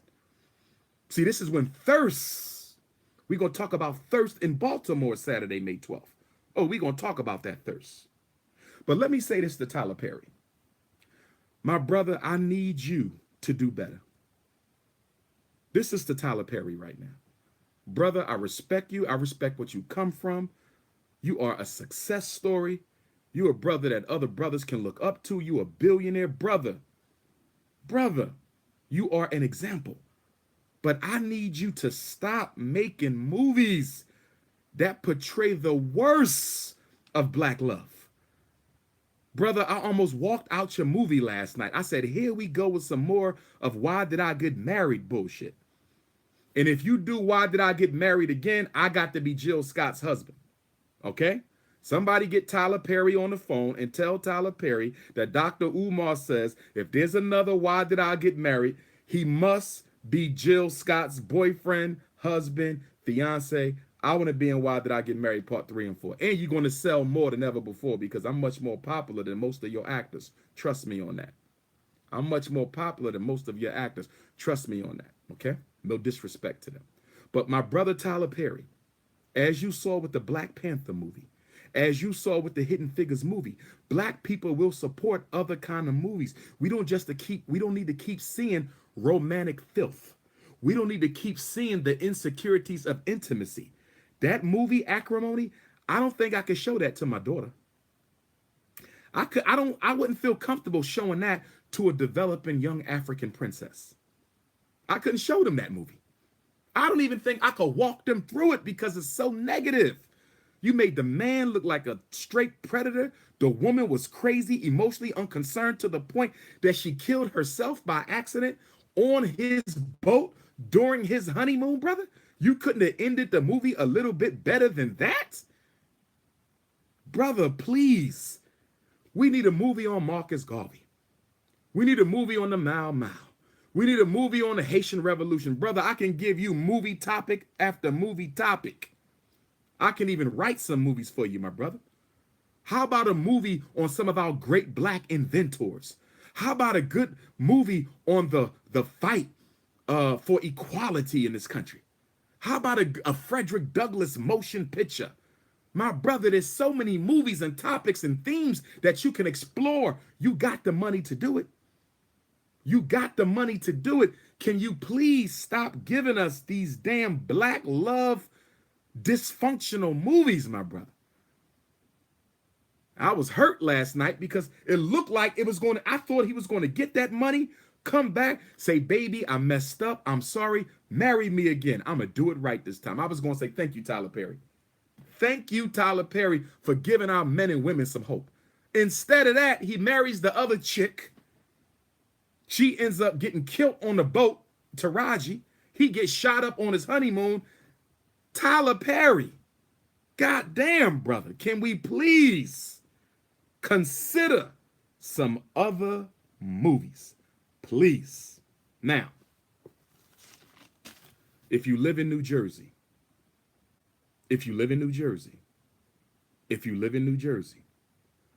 Dr. Umar Johnson will be speaking tonight at a Rock the Vote event in Patterson, 36 Marshall Street. Tonight, Friday, April 13th, 36 Marshall Street at Jacksonville Catering. Tonight, 36 Marshall Street, Jacksonville Catering. The event is from 6 until. A lot of rappers, a lot of hip hop artists, celebrities supposed to come through. A brother running for mayor going to speak. I'm going to speak. That's tonight, 6 o'clock, 36 Marshall Street, Patterson, New Jersey, Friday, April 13th. Come on out. If you live in Texas, if you live in Texas, if you live in Texas, I will be speaking in Marlin, Texas, Marlin, Sunday, the day after tomorrow. Sunday, April 15th, Marlin, Texas, 3 o'clock, myself and the real Coach Carter. Everybody saw the Coach Carter movie, right? Played by Samuel L. Jackson, Coach Carter.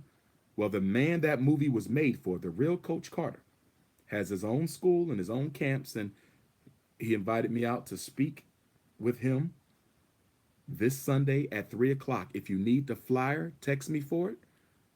I will give you the flyer. So tonight we're in Patterson, New Jersey. Sunday, we are in Marlin, Texas. You could text me for the flyer for Patterson. You could text me or email me for the flyer for Texas. And then next Saturday, we are in Paris, France. Myself and Renoko Rashidi. Next Saturday, we are in Paris, France for the Pan-African Conference. Okay? Cleveland, Ohio, Friday, May 19th. Excuse me, Friday, May 18th. At the African American Museum in Cleveland. Shreveport is back on. Saturday, May 26th. It is confirmed. Contract is signed. The Prince of Pan-Africanism will be debuting in Shreveport, Louisiana. Saturday, May the 26th, 50th anniversary of Dr. King's 50th memorial of the taking of Dr. King's life. Can't wait to come to Shreveport. Bahamas, if you live in the Caribbean, Dr. Umar Johnson will be making his grand debut in the Bahamas at the University of the Bahamas in Freeport on Saturday, June the 30th. University of the Bahamas in Freeport, Saturday, June the 30th. Now, brothers and sisters, I get a lot of questions about relationships from black men and black women. I get a lot of questions about relationships from black men and black women. And what I want to do right now is I want to read and answer some of the relationship questions that I get for the next 30 minutes, and then I'm going to let y'all go. Okay? Okay? That's what we're going to do. We got 30 more minutes. I'm going to read and give you my clinical, therapeutic assessment or answer. One of the questions I got from a sister: I've been in a relationship for 10 years. It started good, but the last 3 years, Dr. Umar, have been horrible. He used to treat me like a queen. Now he treat me like a random booty call. He's been acting very mysterious. We do live together. He's not catering to me like he used to. So we got a sister living with a brother. Been together 10 years. He used to cater to the sister, treat her like a queen. Last 3 years, he been acting funny, ain't been catering to her no more. Couple things. Number one, he's outgrown you. See, we need to understand something. We can outgrow each other in a relationship and it not be nobody's fault. I don't know this sister's age, but if y'all were dating at 25 and now y'all 35, he a different man. If y'all were dating at 35 and now he's 45, different man. He may have outgrown you. So that's number one. And if he simply outgrown you, it's not his fault or your fault. People outgrow each other all the time. That's number one. Number two, he could be bored in the relationship. But if he's bored in the relationship, he has an obligation to tell her that. See, if my wife is boring me, I have an obligation to tell her that, because it is my fault as much as it is her fault, because it is a relationship and we have to work through it. So he can't say, I'm bored at her.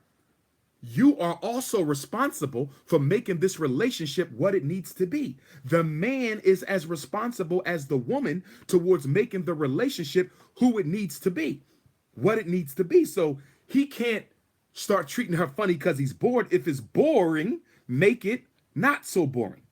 And one of the ways that the relationships get so boring is because women allow men to keep them indoors. A relationship that doesn't get any oxygen will die. A relationship that doesn't get any oxygen will die. A relationship that doesn't get any oxygen will die. If you allow him to keep your ass in the house, y'all don't go nowhere, okay? You only see him indoors. That relationship ain't going nowhere. It can't. How can you grow a relationship without no oxygen? How can you grow a relationship without no sun? You can't. How can you grow? A relationship is like a plant. A plant needs sunlight. A plant needs oxygen. A plant needs to experience the great outdoors. If your relationship isn't outdoors, it's going to suffocate. That could be the problem here. Okay? And last but not least, he probably has another woman. When a man was that into a woman, remember now, he didn't leave her. He did not leave her. Not yet. And she didn't mention that the relationship may end. He's just not into her no more, and he's mysterious. And if they have children together, he potentially may not want to leave because it's cheaper to keep her. It's cheaper to keep her. Even though they're not married, it's cheaper to keep her. Why? Because child support can kill you. Child support can be a black man's emotional death. If they got 2, 3 children, guess what? He probably said, you know what? I'm staying. Because if I stay, I keep some money. If I leave, they take all my money. So it might be cheaper to keep her, but it sounds like there's another woman involved. It sounds like there's another woman involved. That other woman may not be as important to him as you. He may actually love you, but he's definitely has his attention split with another female. Now the question becomes, is this a temporary booty call, or is he falling for this other woman? Not that you can do anything about it, but you need to begin to prepare yourself. But if the adult thing to do, let me tell you what the adult thing to do. The adult thing is for her to sit down with her man and talk about her concerns. This is something black women don't do. One of the reasons black women don't like to sit down with men and have an open air conversation is because you're afraid what's going to come out of his mouth. A lot of black women, because of self-esteem issues and abandonment issues, have a greater fear of being left than of being murdered. A lot of black women have a greater fear of being left than of being murdered. We're going to talk about that in Baltimore on May 12th. We're going to talk about that in Baltimore on May 12th. A lot of black women don't want no damn sit down. A lot of black women don't want to ask the man if there's another woman. A lot of black women prefer to live the lie because it's more convenient than the truth. Can I keep it real? A lot of black women prefer to live a lie because it's less psychologically painful than the truth. Black people in America, we're a good example. We love living the lie. Democracy, America, everybody has a choice. We know that shit ain't true. It ain't a black person in America, whether they be a radical or a coon. It ain't a black person in America, be they a radical or a coon, who don't know America don't give a damn about black folks, but you're the first one out there with your flag on 4th of July. You're the first one out there with your flag on 4th of July. Why? Because the lie is more convenient than the truth. And a lot of black women would rather live the lie. I've had sisters tell me multiple times in therapy, Dr. Umar, if he cheating, I don't want to know about it. And guess what? I don't necessarily have a problem with that unless he's putting her in harm's way. If he's being responsible, so be it. He ain't bringing that shit home, so be it. He ain't making no babies, so be it. Okay? Okay? But a lot of black women have a fear of the truth. And so they just sit there and take that shit. And in the background, there's always what? A mindset that says, I can't do better. See, a lot of this goes back to self-esteem. A lot of this goes back to self-value. A lot of this goes back to self-worth. A lot of this goes back to self-concept. See, the elephant in the room in all relationship problems is self-worth, self-value, self-esteem. Let me say it again. The elephant in the room, whenever you're dealing with relationship problems, the elephant in the room is always self-value, self-worth, self-esteem. Because guess what? You can easily walk. You can walk. And I don't want to hear this shit about I put 5 years in. Yes, 5 miserable years. I've been with him 20 years. Yes, 20 miserable years. Now, if the years were not miserable, fight for the relationship. If the years were not, if y'all had 15 good, 5 bad, I'm fighting. Y'all had 4 good years, 1 bad, I'm going to fight for that relationship. 25 years together and only 5 been bad, I'm a fight because most of our time has been good. You fight when it's worth fighting for. Yes, we must save the black family. But I'm saying when you know this whole relationship has been nothing but trauma, what the hell you still around for? I'm saying when you know this relationship has been nothing but trauma, what you still around for? When you know this relationship has been nothing but trauma, what you still around for? And let me say this to black women. I'm talking to the girlfriends and the sisters. Because black women don't necessarily want to know the truth. See, men like to know the truth because we got more options than y'all. It's not fair. You can blame the war against black males. Men prefer to know the truth because we have more options than women. Let's be honest. Men prefer to know the truth. And one of the reasons we prefer to know the truth is because we have more options than women. America's war against the black man has left black women without many options.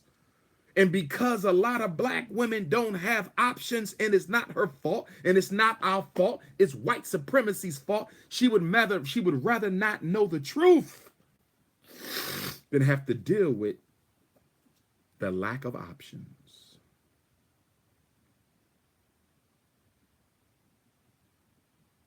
To girlfriends and sisters and aunts and cousins and coworkers,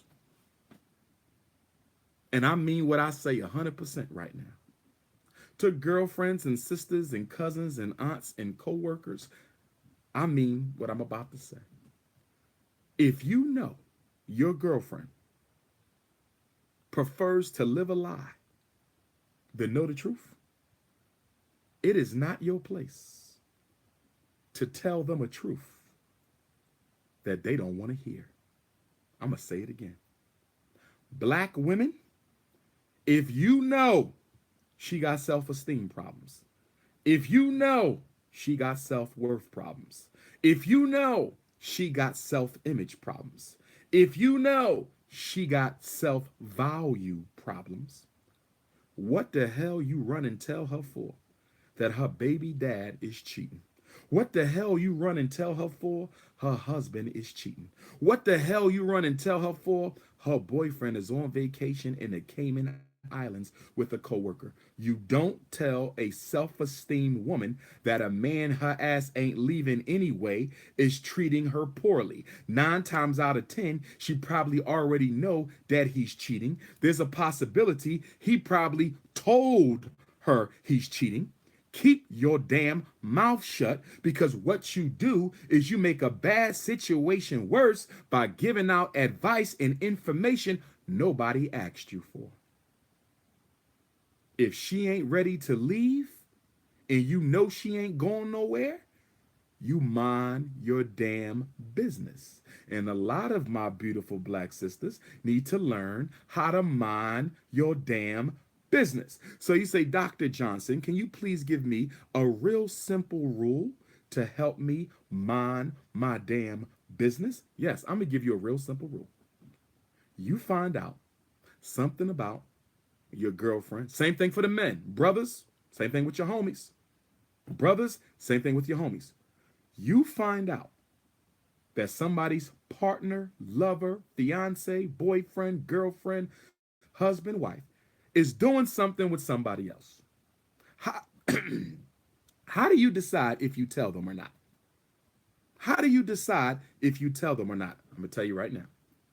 If you believe in your heart, If you are relatively certain that if they knew that information, they would make a quality of life change, they have a right to know.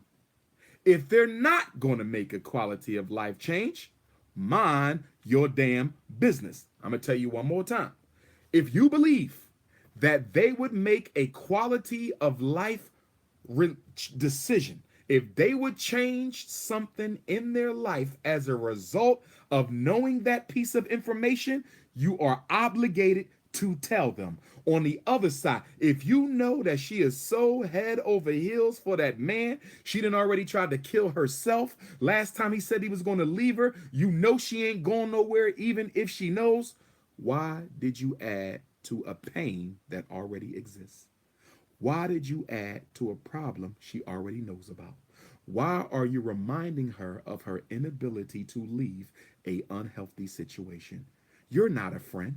In fact, one of the reasons a lot of you women run and tell women about they man is because you're jealous you ain't got one. I'm just going to be honest. You're not doing it to help your girlfriend. You're not doing it to empower her. You're not doing it to let her know things ain't right. No, no, no. You're doing it because you want to see the look on her face when you tell her that everything ain't right in her relationship.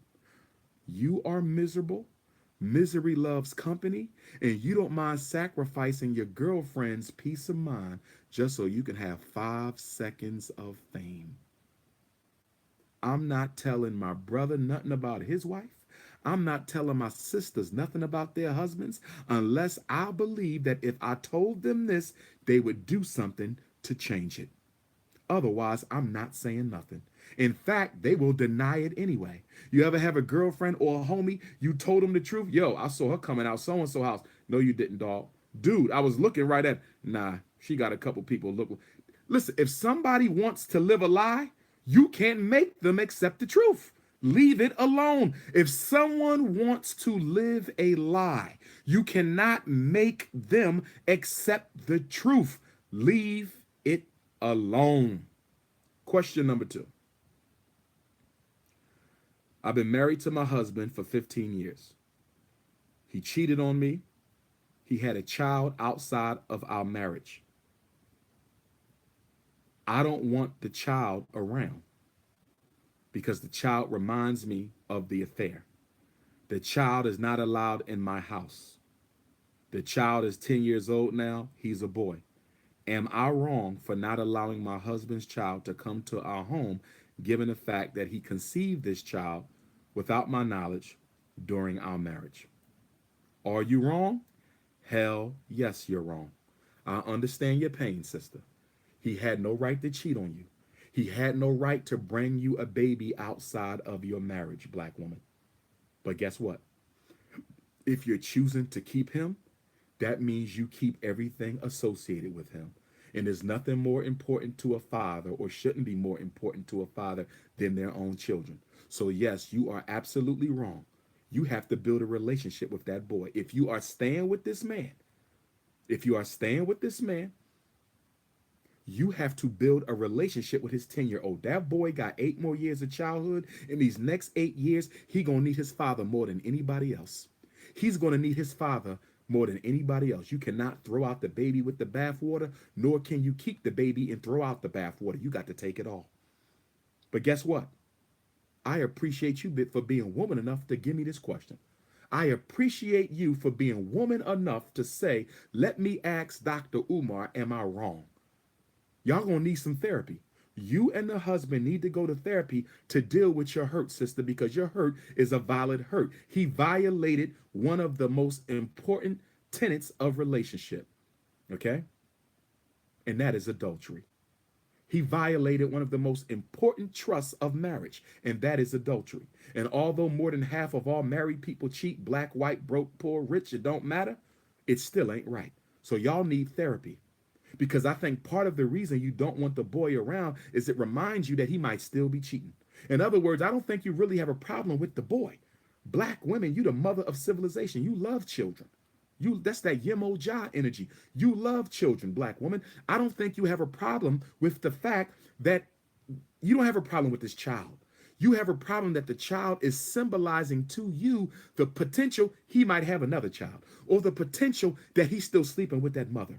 So what you need to get is therapy to deal with the fact that you're not comfortable with the child being around, and y'all need therapy to deal with the hurt that the man put you through. But you got to accept this child. And with that being said, let me say this. With that being said, let me say this. With that being said, let me say this. I have a problem with him, your husband. Not just because he cheated. Not just because he cheated.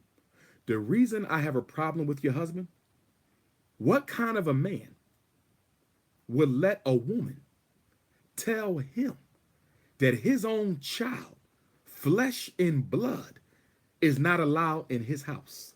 If a woman, first of all, when I get married, I'm not cheating on my wife. I'm going to get married once, and that's it. I'm not cheating, okay? Hypothetically, if I had a baby on my wife, and my wife says this child can't come in his house, guess what? We have to get a divorce.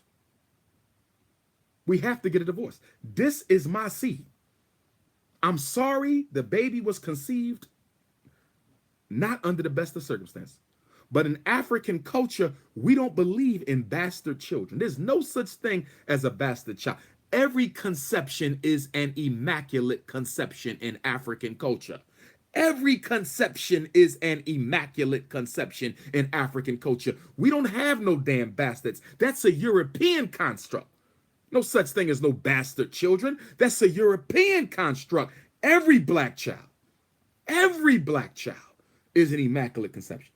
So if my wife can't take my baby from this outside relationship, she don't have to accept the outside relationship, but she has to accept my baby. And if she can't, we might as well draw up the divorce papers.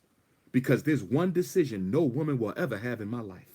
There's one decision no woman will ever be able to make in my life, and that is to choose or not choose to accept my babies. No real man will ever let a woman make a decision as to whether or not she wants to accept or not accept his children. That's a decision you don't make. I'm going to make it for you. Goodbye. But in respect to the sister, thank you for bringing me the question. Get that therapy. Accept that child, because that child might actually need you. See, we don't know how supreme consciousness works. God is so mysterious. The supreme ruler of the universe, Olodumare, is so wise and so perceptive that we have no idea how what appears to be a potential sin could be a blessing. So hang in there with that 10-year-old. Get all the blessings you can get by being a mother to him, away from his own mother. And let's see how this turns out. Okay? When in doubt, always do the right thing. When in doubt, always do the right thing. Most of the time, we make our biggest mistakes when we're trying to pay somebody back or right a wrong that was done to us. Most of the time, we make our biggest mistakes when we're trying to pay somebody back or right a wrong that was done to us. Accept the child, accept your pain, and go to therapy and work on it. Next question. Dr. Umar, my wife is best friends with her ex-boyfriend from college. She discusses our problems with him. I've always thought that they were a bit too close, but because he's married, I never really considered anything else. I trust my wife. I love my wife. I have no reason not to. Should I be concerned? You've already told me you're not concerned, so leave it alone. You've already told me you're not concerned, so leave it alone. I am not going to introduce doubt into a brother's mind about his wife if he has no doubt. Okay? Doubt is the devil. So if you have no doubt, leave it alone. Okay? I'm not going to make you doubt if you don't have doubt. Now, for all the other brothers, let me tell you what I think. For this brother, you don't doubt, leave it alone. I'm sure your wife is doing nothing. I will never make a husband or wife doubt each other. Never. If there's no doubt, I'm not entertaining it. If you have doubt, I will entertain the reasons why you have it. So, First of all, let me be clear. Men's relationships with women who are not biological relatives, in a very oversimplified form, can be categorized as women we've been with, women we are with, women we want to be with, and then women in the friend zone. I'm just going to keep it real. See, don't come to Baltimore if you don't want the truth. Black woman, do not show up on May 12th if you don't want the truth, because I'm coming with truth. I'm not coming with some ancient Egyptian ideal. I'm going to give you what the hell is going on in 2018 in Black America. That's what I'm going to give you. So let me give it to you again. Let me give it to you again. Women we were with, had a relationship, it's over. Women we're dating now, current tense, we have a connection. Women we are interested in, and then women in the friend zone. Can a man be friends with women he ain't sexing? Yes, he can. We're not animals. Yes, men can be in relationships platonic with women we're not dating. Yes. However, the disclaimer is this. Black woman, listen carefully. If the man claims to be in a platonic relationship with a woman, there must be a damn good reason why. Let me say it again. Yes, we can be platonic. Yes, we can be in the friend zone. Okay? We're talking friends. We're not talking associates and all of that. Friend. She's a friend, not an associate, not an acquaintance. We're talking about a friend. Okay? Okay? A friend, not associate, not acquaintance. If a man says she is a friend, that's a personal relation. She is a friend, but we are platonic. Yes, he may be telling the truth. I have platonic female friends, but guess what? He should be able to explain why she's only platonic.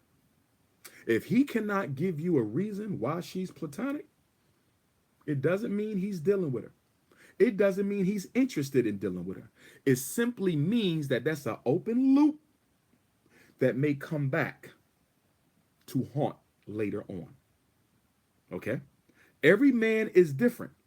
So the reasons for being platonic might be different. Let me give you some examples. If my homies dated her, out. My brothers, cousins, uncles dated her, out. Okay? There go two groups right there. All right? Close home, nah. So they go platonic right there. You dealt with my man. That's all. You understand? Or we was in a relationship before. Remember I said we had women we used to be with, but we over that. I got women I've dealt with before. We over that. We are platonic now. I would never touch them again. Okay? They ain't interested in me like that. But we did have a relationship. That's why I said we used to be with, we're interested in, and then the friend zone. The friend zone. The friend zone. Okay? But the problem here,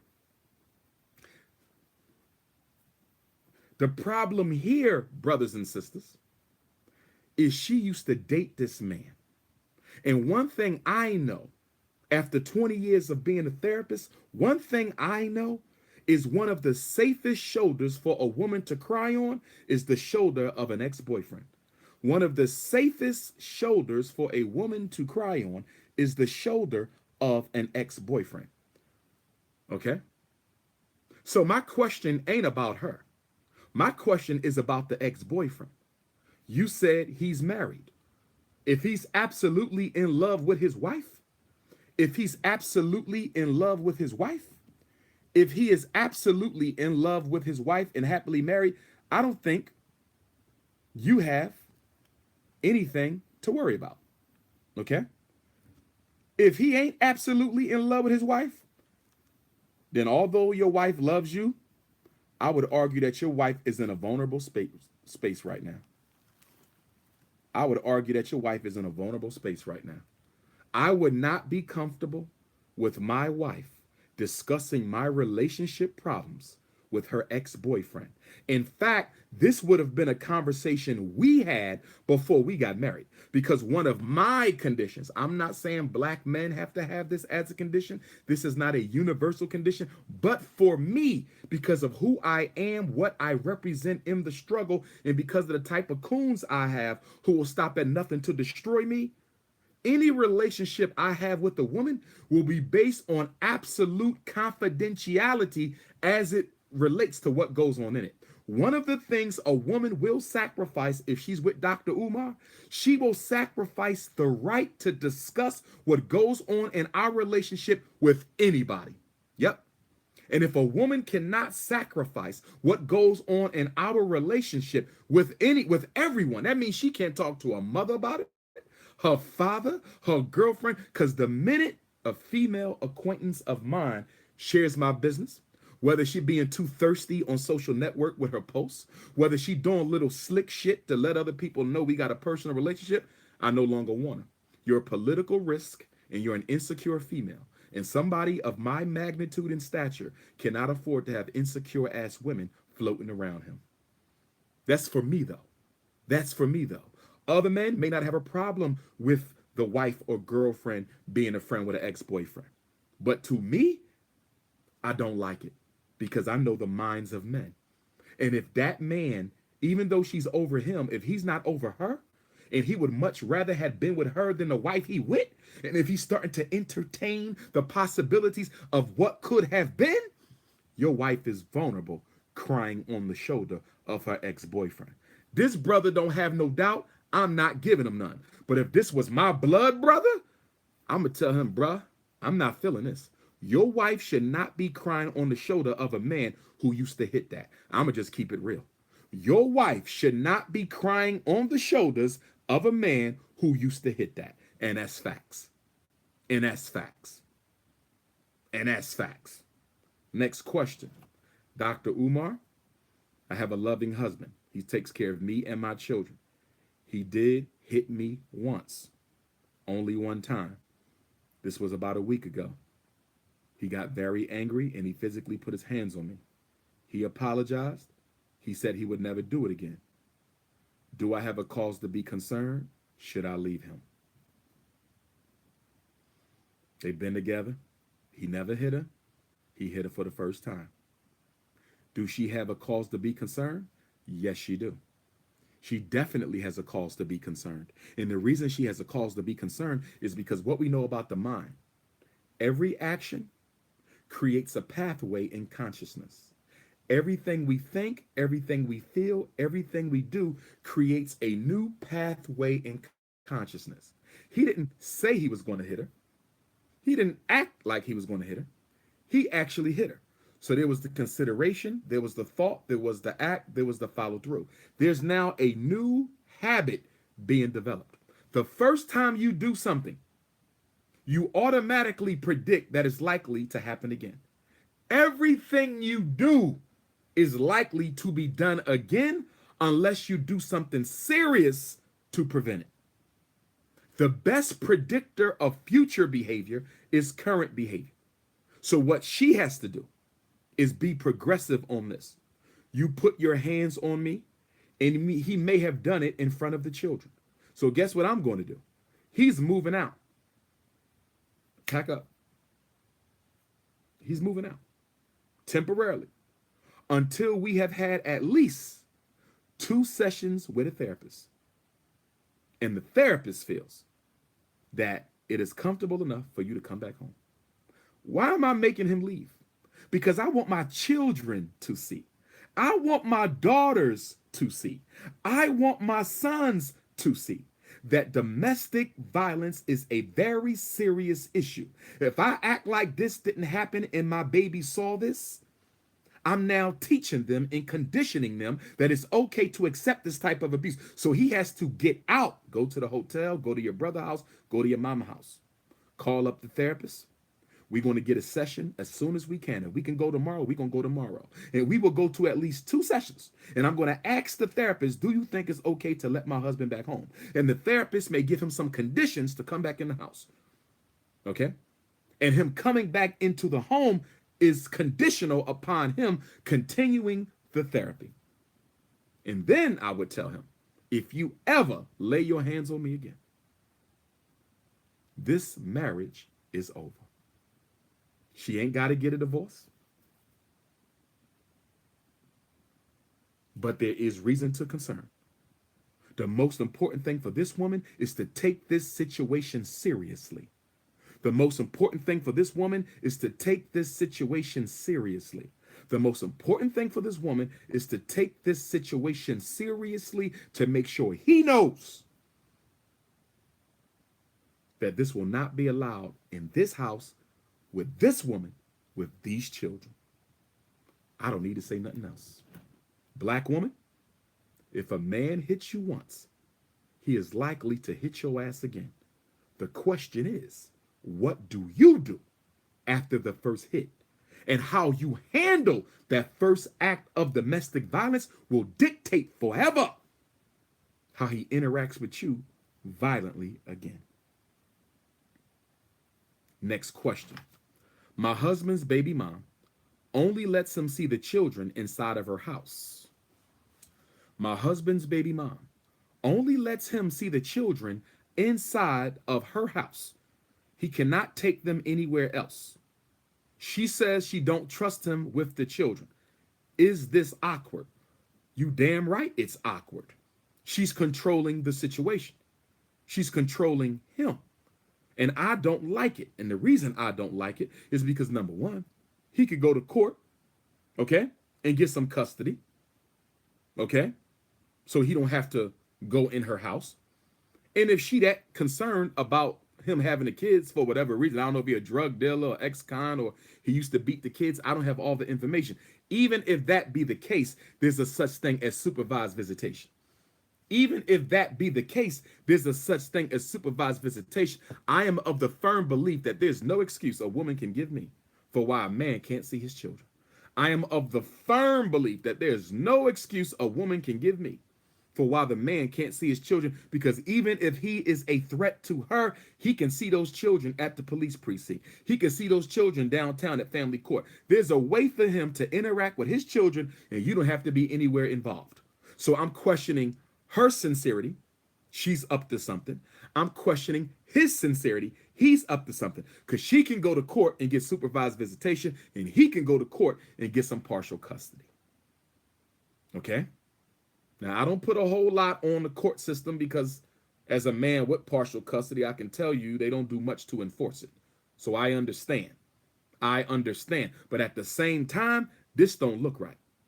And she better make sure that he not going over there to get some of those old-fashioned cookies. He might be digging in that cookie jar. That's what that look like. I hope they not using the children as a cover to sex each other up once in a while. I hope they not using the children as a cover to sex each other up once in a while, because that's what this is looking like. Does she have another man in her life? Now, if she has another man in her life and he living in that house, that's a little bit different if the man's present, okay? But if she ain't got no man, and then I want to know, how long has this relationship been over? Because if this is a newly separated situation, he can't go in there. He just was hitting that a couple months ago. He can't go back in there. So there's a lot more I need to know about this situation, but on the surface, it does not look healthy. No man in a serious relationship with another woman is going to allow his baby mom to control him to the point that he has to go into her house in order to see his children. Somebody's playing games. Somebody's playing games. Okay? So what you need to do is drive by the house. Don't knock on the door. Don't look in the windows. Don't be thirsty now. Don't do that stalking shit. That's a turnoff. And just see if you smell some cookies. Take a deep breath. Do you smell any cookies? Because they might be baking some cookies in there. Okay? Okay, them soft oatmeal raisin cookies. Might be some cookies baking up in there. All right? So watch that. Next question. I put my wife through college, Dr. Umar. I paid for her bachelor's degree, her master's degree, her doctorate degree. She's done a good job. She's making 3 times as much money as I make now. Before she was unemployed, I was the only one making the money. I even allowed her to stay home and focus on college. I took care of everything. We've been together 20 years. Now my wife ain't going out with me as much anymore. She acts like she doesn't need me. She has even told me that she don't need me, and I'm the reason she has now been educated. This sounds like Acrimony in reverse. He sounds like the Tyler Perry movie all over again with the rose flip. You see what's going on? He did the same thing Taraji did in the damn movie. Ain't this something? This brother just did the same thing Taraji did in the damn movie. He invested in his wife, didn't invest in himself. Now she's all that and is questioning whether she needs to keep him around when he the damn reason she is who she. I told y'all we live in a selfish world. Brothers and sisters, I told y'all we live in a selfish world. Y'all don't want to believe me. Y'all don't want to believe me. Look at this shit. Just like the movie. Put this woman through college. Didn't even have to work. All she had to do was focus on her career. Now she got it going on. She act like she don't need him. Don't spend no time with him. Brother, go to therapy. Try to save the relationship. Try to save the relationship. But I'm going to tell you what I think. I think she flirting with brothers on the job. I don't know what she got her doctorate in. But I think your wife is flirting with men on the job. I don't think she cheated on you. We're not going to put that on her. She has not violated the oath of marriage. But I think she's starting to consider it. I think there's certain men that got her wide open who can do more for her than you did, although you did everything because you transformed her life and she doesn't appear to be thankful for it. Okay? But I would go to therapy, try to fight for my relationship, but I don't like the way this looks. It looks like you basically built her up and to hand her off to another man. Just like in Acrimony, Taraji built him up to hand him off to another woman. You don't invest in another person more than you invest in yourself. With that being said, let me say this. With that being said, let me say this. With that being said, black man, let me say this. Please make sure you're not mistreating your wife out of an insecurity because she now makes more money than you. Sometimes it's not the woman that mistreats the man because she makes more money or has more education. It is the man in his insecurity who changes the way he interacts with his wife because he is now insecure about her socioeconomic status. So before we blame her, black man, before we blame her, black man, check yourself and ask yourself, have you been acting differently ever since she got the education and the higher pay? It could be you. And that's why I'm recommending they go to therapy, brothers and sisters, because in therapy, the therapist should be able to piece out what's going on, because it could be her, it could be him, it could be a combination. I'm more likely to suspect that they are both guilty. I'm likely to suspect she's treating him different, and I'm likely to suspect that he's treating her different. I think they're both guilty, and I'm hoping they can save this marriage because after 20 years, that's a lot of memories. After 20 years, y'all have done and experienced a lot, and I am hopeful that they can save this relationship. Dr. Umar, my husband allows my baby daddy, ex-boyfriend, to talk to him any kind of way and curse him out in front of our children. Uh-oh. I don't like this. So the husband is being punked in front of the baby dad. Before I talk about him, I'm going to talk about you. Before I talk about him, I'm going to talk about you. Because this is your situation that you brought to this relationship. Now, yes, I understand. Y'all are married. Y'all must function as one. True. But you have children from a pre-existing relationship. This man comes around to see his children, to talk to you about the children. So you got children from two different men, the current husband, the ex-boyfriend. That happens a lot. Okay. Why is he so comfortable talking to your husband any kind of way? Because the reason I'm saying is I don't want that brother shooting somebody, going to jail, or getting his life took, because sometimes women take pleasure. Sometimes women take pleasure in seeing the ex-husband get jealous over the fact that she found somebody who treats her better than he did. I'm going to first hope that you're not using your husband to make your baby daddy jealous. Let me say that again. Let me say that again. Let me say that again.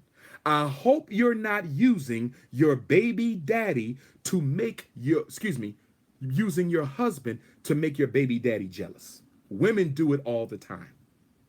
And it has cost people their lives. It happened to me one time. Sister I was dating in Philadelphia invited me to a situation I should have never been invited to. She used me to make her baby dad jealous, and it could have cost me my life or cost me a bunch of drama. It happened to me. She wanted to throw the school psychologist in front of the face of a thug, and it could have got nasty. It could have got nasty. Women, sisters, stop doing that shit. That is one of the most selfish things you can do, to put a man in harm's way to make another man jealous. So that's number one. Because guess what? He don't have to come to your house. He don't have to come to your house. You could get a restraining order, or y'all can meet somewhere to get the kids. Like, y'all could talk. He don't have to come to your house. And I have to ask you this, my beautiful black sister. I have to ask you this, my beautiful black sister. Why is he still allowed to come to the house if he's not respecting your husband? See, something ain't right with you. Forget the men. I ain't talking to the men. I'm talking to the woman between them. I'm talking to the woman between them.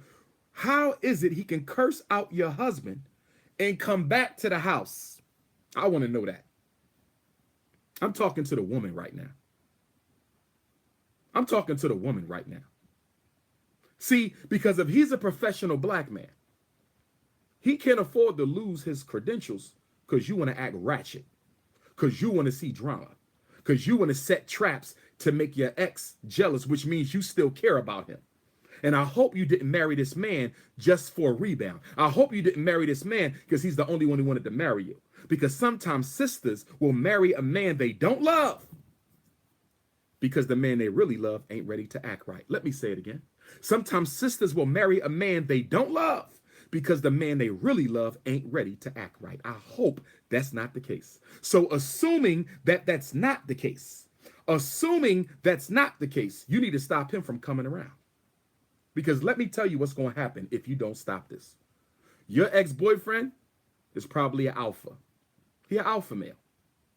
He used to run and shit. He's an alpha. Your husband might be a beta. But let me tell you this about betas. They don't know how to deal with the stress of being disrespected by another man, not in front of their wife. Most men can't. And if he keeps on disrespecting your husband in front of his children, he ain't only disrespecting him, he's doing it in front of his children. That man gonna explode one day. Somebody gonna get hurt. Somebody might be going to a cemetery. Somebody might be going to a grave. And somebody might be going to jail. Don't push a man that far. I'm not putting this on your husband. It is not your husband's job to fight your ex-husband, because your ex-husband ain't got no constitutional right to be coming to your front door. Your ex-husband does not have a constitutional right to become your baby dad. Don't have a constitutional right to be coming to your front door. So this is on you, black woman. What are you going to do about it? I'm not putting this on your husband. This is a pre-existent situation that you bring into him that can easily be handled. Restraining order, 24 hours a day, you can get a restraining order. You ain't restrained his ass yet. So something is telling me you are getting a kick out of the conflict. You are getting a kick out of the conflict. Okay? This ain't some random man on the street disrespecting your husband, in which case he gonna have to put hands on him. No. This is your baby dad coming to your house that your husband pays the bills, disrespecting him, and he's still allowed to come, and you ain't done nothing yet. He might need to leave your ass. He might need to take his kids and leave your ass, because this is a pre-existing situation. And I'm going to put this on you, sister. I'm going to put this on you. Yeah, he need to get with him. He need to man up. He need to step up. Yes, I agree with all that. But I'm not certain that the woman isn't manipulating this, is the point I'm making. I'm not certain the woman isn't manipulating this, is the point that I am making. Next question. Dr. Umar, I have a big problem. I would like to get your advice. My fiance, who I've dated for 5 years, we've just gotten engaged. He proposed to me last month. He says he used to be gay.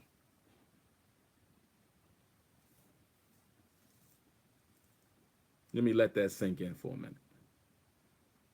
Better yet, let me take a swab.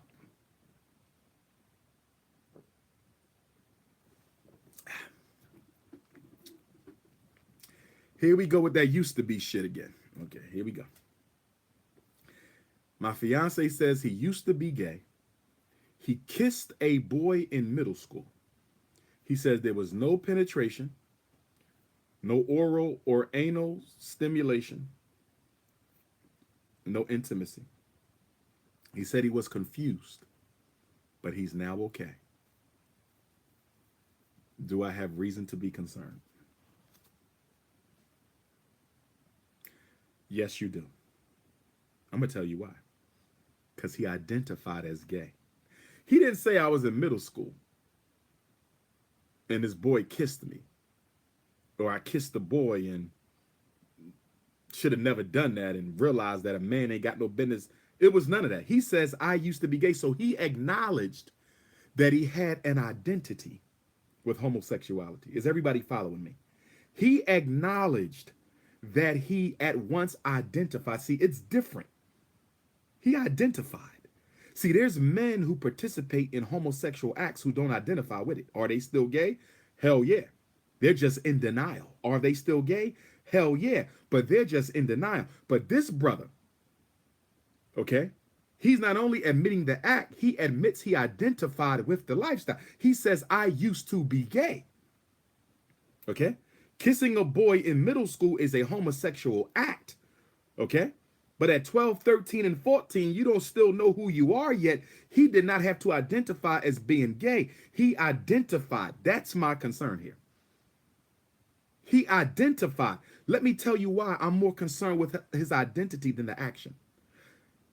He could have went to school with all white boys. He could have went to school with all white boys. Some of y'all say, why does that matter? It matters a lot. Because in European culture, according to their psychologists, Sigmund Freud, Carl Jung, Anna Freud, Alfred Adler, you can look them all up. Most of the fathers of white psychology believed homosexuality was a normal part of masculine development. In white culture, it's not considered abnormal for a boy to have relations with another boy and still be heterosexual. So if he went to an all-white school or lived in an all-white neighborhood, because a lot of y'all got y'all kids living in the suburbs around a bunch of white kids, because you want to be white. A lot of y'all got y'all kids living in an all-white suburb around white kids because you want to be white. If he was around all-white boys, that means he was being socialized with them. And in this socialization, he might have got kissed. Is it trifling? Yes. Is it acceptable to me? No, it's not. That's what may have happened. Okay? They caused him to question his identity.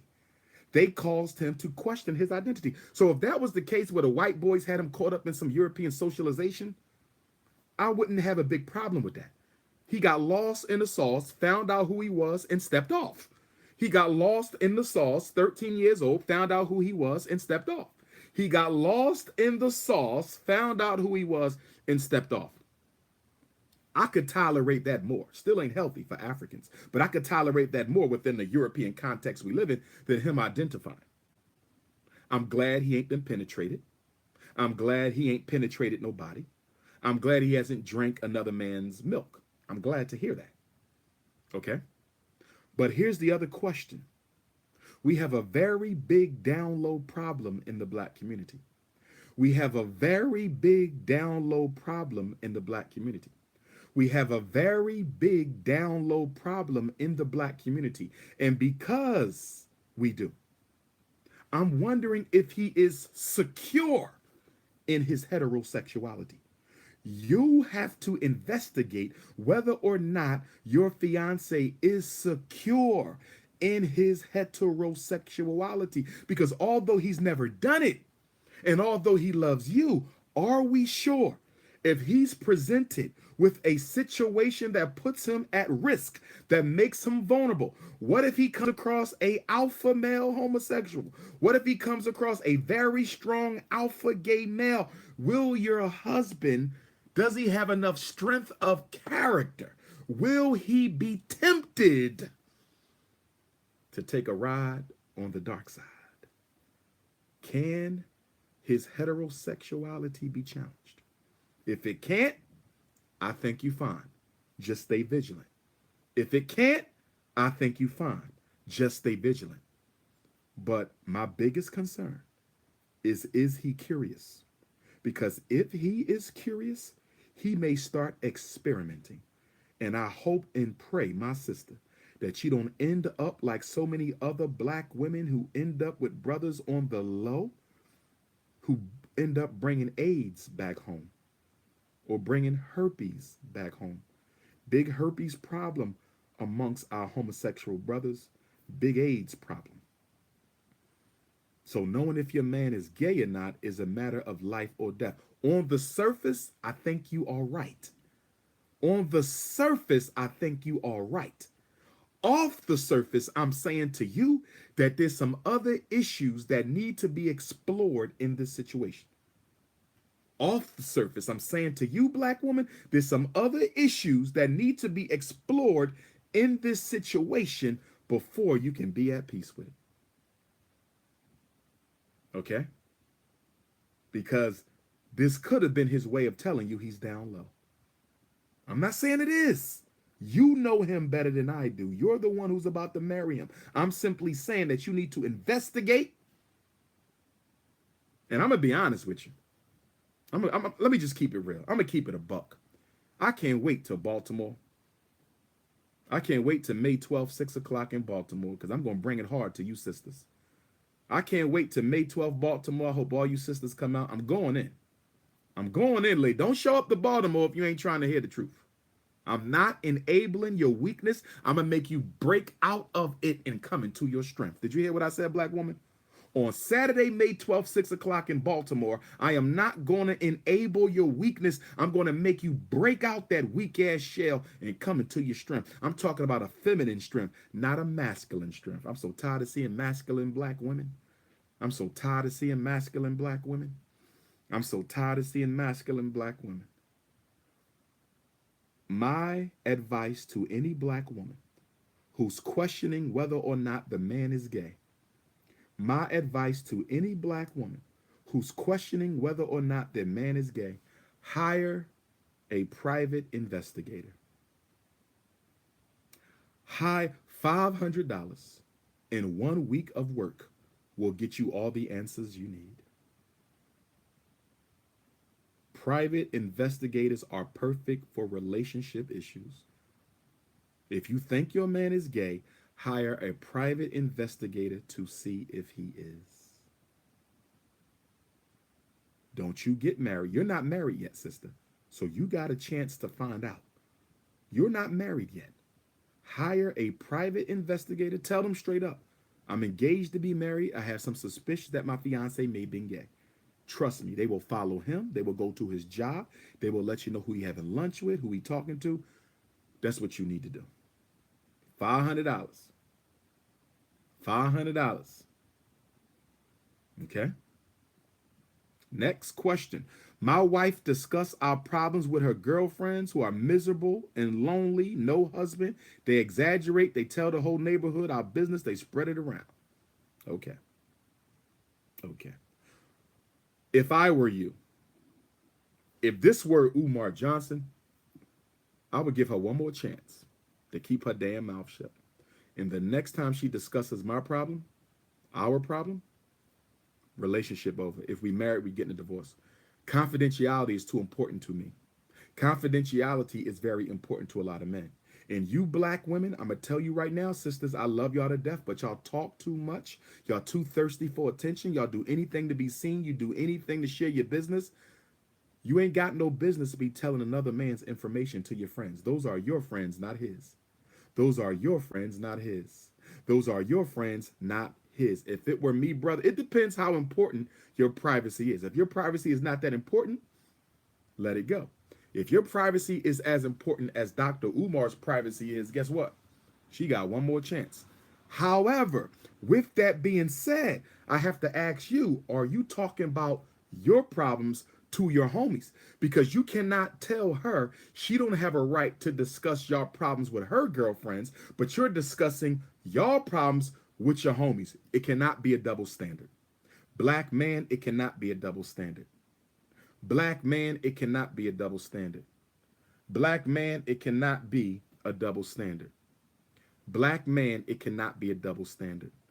If you're talking about her to your homies, she can talk about you to her girlfriends. It sounds like both of y'all might need to learn how to shut the hell up. Next question. My husband is a soft beta male, Dr. Umar. I don't mind him being a beta male, but he's also a beta male in the bedroom. Uh-oh. Uh-oh. Uh-oh. She says she got a beta male for a husband. He's a soft brother. She don't have a problem with him being laid back. She all right. But he's also a beta male in the bedroom. He is not pleasing me, Dr. Umar. But he is such a good provider. I don't want to hurt his feelings by telling him because I'm not sure he can perform. What should I do? Lord have mercy. Woo! I got to get some more orange juice. Excuse me. I got to get some more orange juice.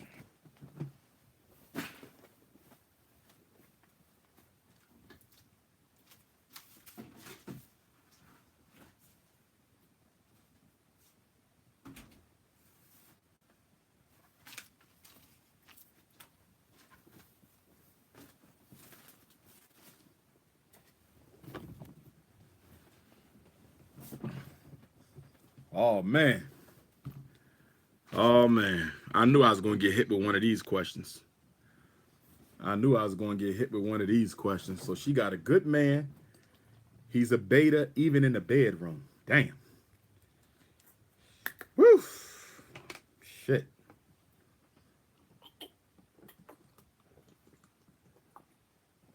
Ain't nothing like that Wawa, not from concentrate. I love it when they call me Big Papa, showstopper. Okay, let's deal with it. Nikki Justice, you need to cut it out. Nikki Justice said, beta men matter. Okay, y'all need to go to sex therapy. There's certain therapists who specialize in sexual dysfunctions. They will teach the man how to arouse you. They will teach you how to arouse him. They will help him perform better. I don't do sex therapy. I'm not interested in that. That's a bit too private for me.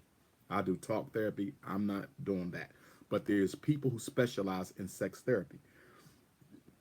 You and your husband need to see a sex therapist, okay? Let me say this. When you really love somebody, you should love them enough to tell them the truth. When you really love somebody, you should love them enough to tell them the truth. I think you should let your husband know. You don't have to say he's not pleasing you. Tell him what he needs to do. Don't tell him what he's not doing. Are you following me, ladies? Tell him what he needs to do. Don't tell him what he's not doing.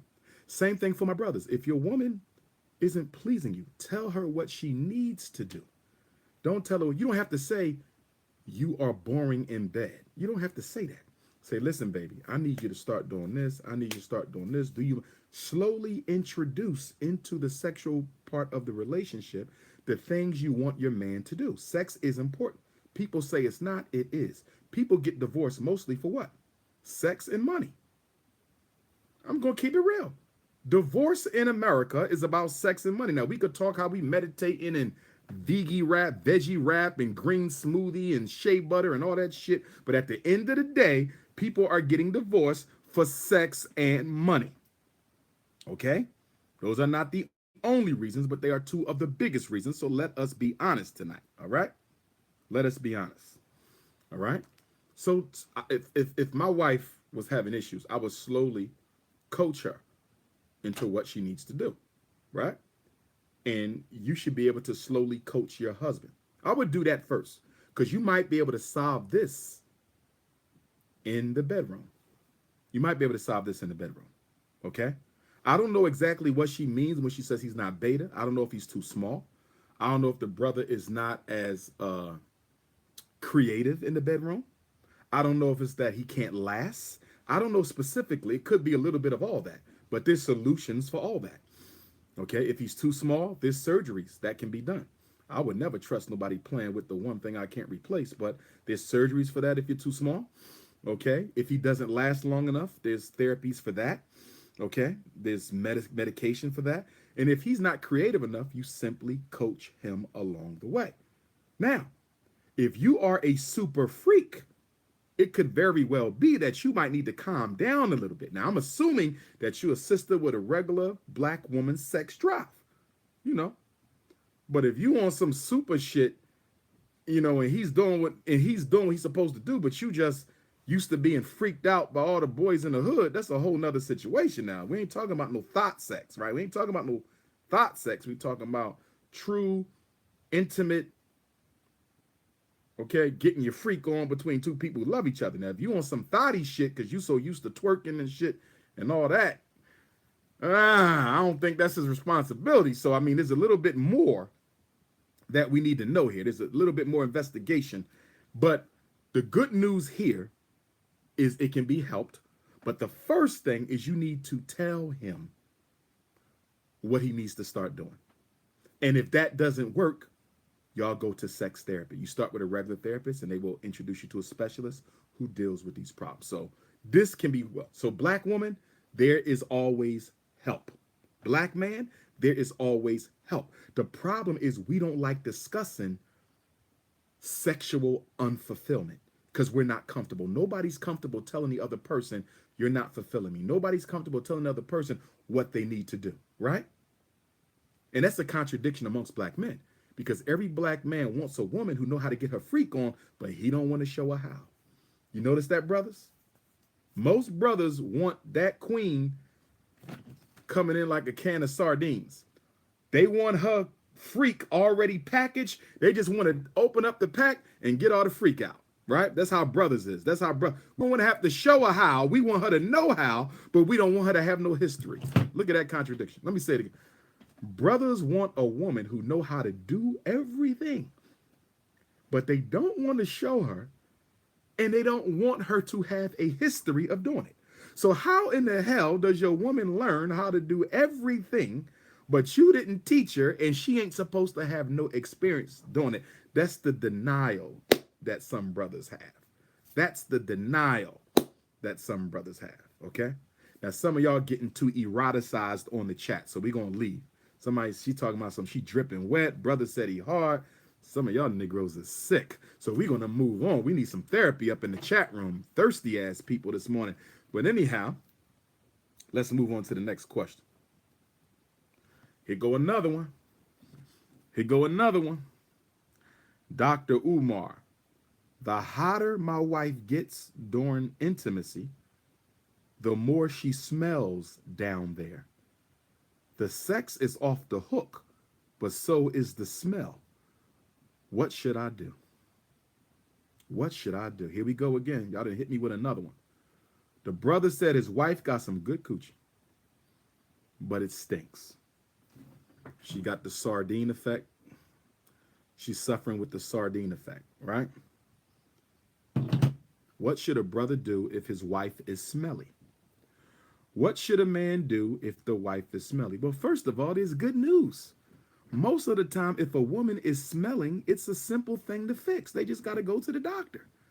Most of the time, it's not. They was probably using some of them scented tampons, you know, that they insert. A lot of ones that have the scent, they're not good. They cause all types of chemical moistures, cause the smell. She might be dehydrated. She might ain't washing properly. There might be something up there from her menstrual cycle that didn't come out. I mean, the doctor will take care of that. So the good news is it's not hard to fix, but you got to tell her she smell. Because if you don't tell her she smells, she's going to get worse. And guess what? She's going to start smelling outside. And then you're going to have people talking about your wife. So if you love Somebody said stop eating fast food. My brother, most of the women I've dated in my life has had a Big Mac or a piece of chicken and they ain't smelled. So don't tell me that a damn McChicken sandwich or a Shamrock shake is going to have your ass smelling like, okay, some sardines. That's bull. Somebody said burning incense. Stop it. Cut it out. Y'all being disrespectful to the divine womb. Let's not disrespect the divine womb. Okay? Well, yes, the vagina is one of the exits of the body. It's a cleanser, right? Now, we do know dairy. Women who eat a lot of dairy, okay, it will discharge to the vagina often. And it takes a while for all that cheese to get out between the knees. It takes a lot of time for that cheese to get itself out between your knees. Okay? But gynecologist, brother, tell her, because if you don't, other people will notice it and they will tell her. Okay? Don't be ashamed, especially with a man to a woman. Especially with a man to a woman, because no man balls is going to smell that much where people on the street going to smell it. If they do, that's a funky ass dude. Nobody on the street should be smelling some niggas balls. Okay, that nigga stink. Excuse me, Negro. That Negro, God forgive me. That Negro stink. Okay. But if your woman is smelly between the knees, tell her to go get checked. And guess what, brother? Be supportive. Go with her. Go with your woman to the doctor and say, Doc, I came to be with her. I love her. I care about her. It's my babe. She got a little smell, though. What do you think? He do his little pap smear. Okay, this is what we got. I just need to take these pills. She got a little infection, little yeast going on. Okay, jeans too tight, panties too small. Kitten ain't getting enough air. That's another thing, black woman. Take them panties off when you go to bed. You got to let the kitten breathe. Some of y'all go to bed with, no. Put your nightgown on. Get some oxygen in there. You got to let the kitten breathe. You know you wear tight pants all day, tight jeans all day, okay? Extra tight thong, okay?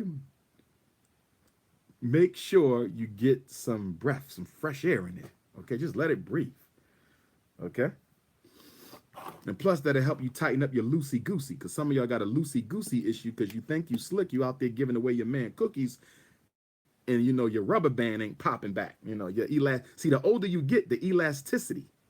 Women don't know. So you ain't going to be as flexible as you was in your teens. And in your 20s, you ain't going to be as flexible as you was in your teens. And in your 30s, you ain't going to be as flexible as you was in your 20s. And in your 40s, you ain't going to be as flexible as you was in your 30s. And in your 50s, you ain't going to be as flexible as you was in your 40s. Black woman, your elasticity, just like a rubber band, like your favorite underwear, your favorite sweatpants, after a while, guess what? The rubber band gets weak, right? You're like, damn, these are my favorite sweatpants, but the rubber band ain't holding them on me no more. The elasticity, the same thing happens with the vagina. I don't care how many green smoothies you ate. I don't care how many veggie burgers you done had. Okay, I don't care how many deep spiritual baths you done took. The elasticity, you're not going to bounce back. See, when you was 20, you go cheat on your man, come back, he won't even know because you had strong walls, strong walls. Now you in your mid-40s, those walls ain't that strong no more. You cheat now, a week later, he can still tell that this ain't the way I left it. So respect your body, black woman. Understand that those walls ain't holding up like they used to be when you was 20. When you was 20, you'd be with 3 different guys, although you shouldn't have. When you was 20, you could have been with 3 different guys and nobody knows nobody was in you because you had strong walls. You was young. Now you older. You done been around the block once or twice. Those walls don't go back as easy. Those walls don't go back as easy. The older you get, the more you got to reverence your womb. Because don't no man want no loosey-goosey. Jesus Christ. Nobody wants a loosey-goosey. Okay? So, next. Dr. Umar, my husband, cheated on me 10 times. The woman came to my house. Now she be calling the house. He went on vacation with her. We have 3 kids together. What should I do? He cheated on her 10 times. with this chick, came to the house, called the house, they got kids. He even taken the chick to the vacation. It's time for you to get a divorce. Yep, it's time to leave. Is Dr. Umar recommending that she divorce her husband? Yep. But I thought Dr. Umar said a woman shouldn't get a divorce just because the man cheated. Yes. So it sounds like a contradiction. No, it's not a contradiction. I don't think your man cheating is reason enough by itself to get a divorce. Because most men will entertain another woman during the course of the relationship. That's a fact. It doesn't mean he's always going to have a second woman, but most men will entertain another woman during the course of the divorce. So if you divorce a man because he cheated, I'm trying to find out what man you're going to get who ain't going to entertain another woman's energy at some point in the relationship. I'm just being honest. Don't come to Baltimore if you don't want to hear the truth. But you do need to leave and get a divorce once he starts getting disrespectful with his extramarital affair. He is disrespecting her. That's why she's getting a divorce. She's not getting a divorce because he cheated 10 times. She's getting a divorce because she knew 10 times. The woman is coming to the house. The woman is calling. This man is flat out disrespecting his wife. That's why she gotta leave. Do you understand what I'm saying? Do you understand what I'm saying? He is disrespecting her.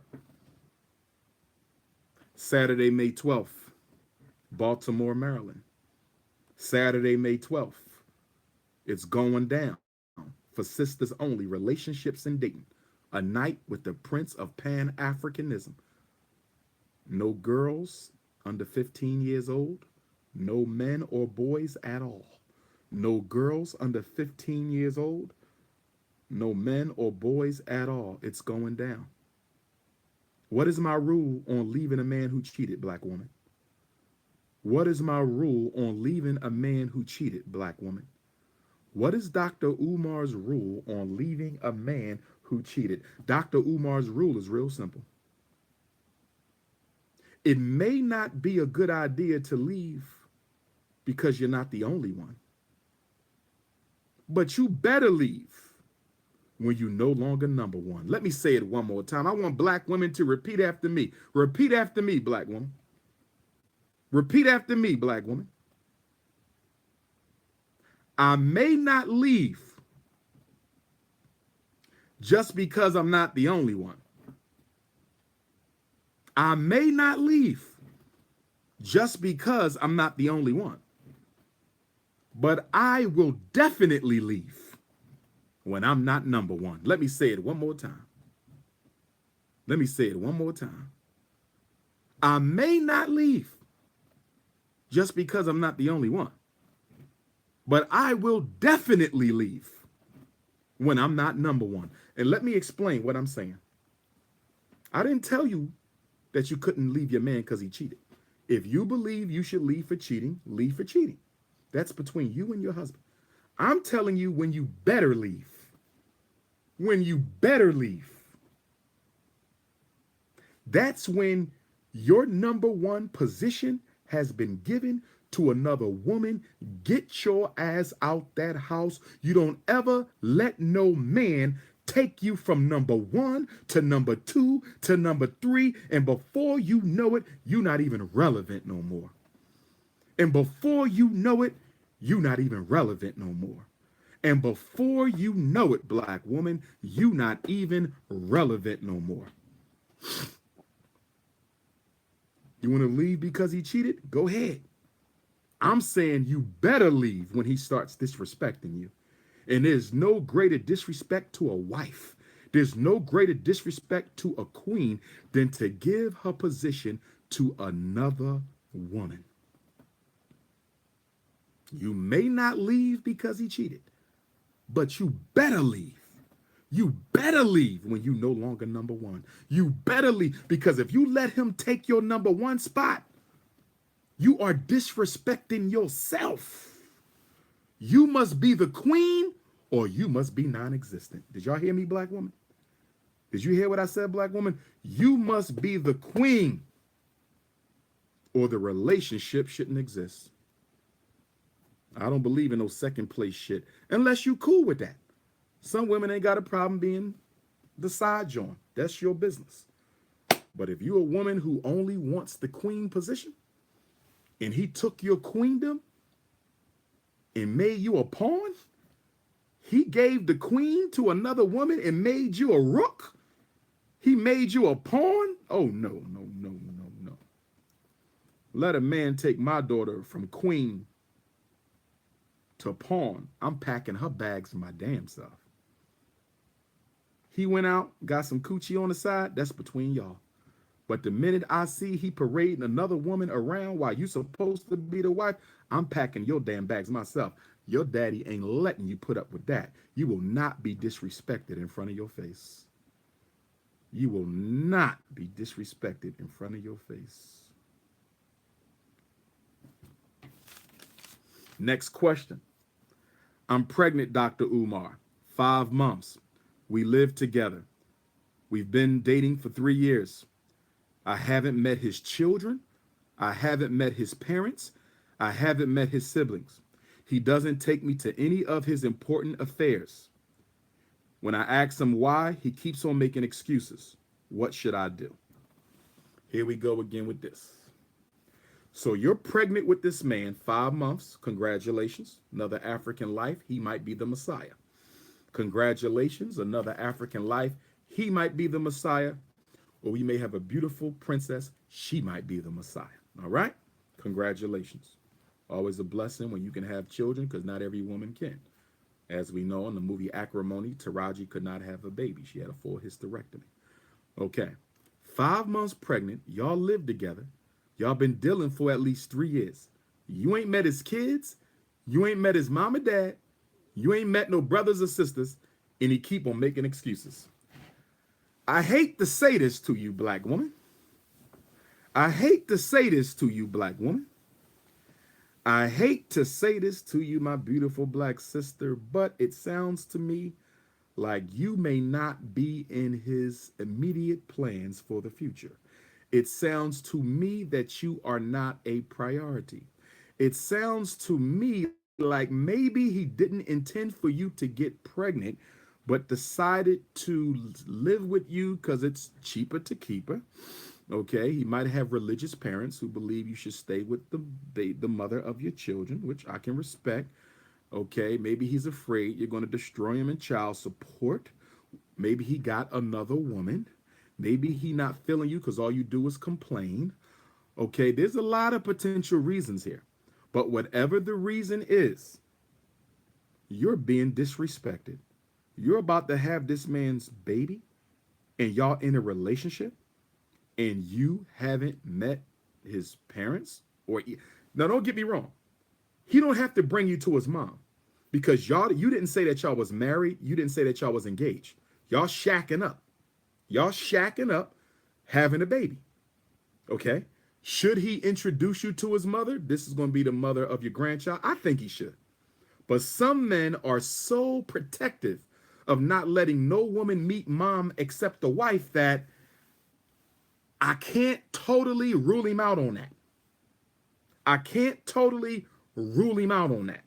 Because some men, you don't meet the mom unless you're going to be the wifey. And you looking at one right now.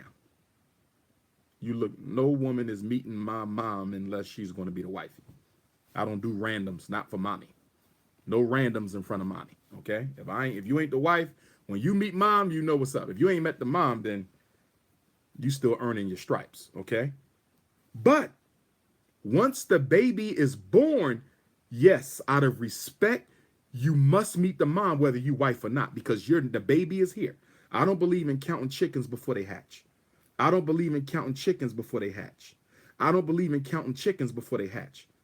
I'm one of those people that the baby shower should come after the baby born. That's me, because I never know what God has in store. I don't like predicting God's work, okay? So, but once you give birth, as the mother of her grandchild, he should introduce you.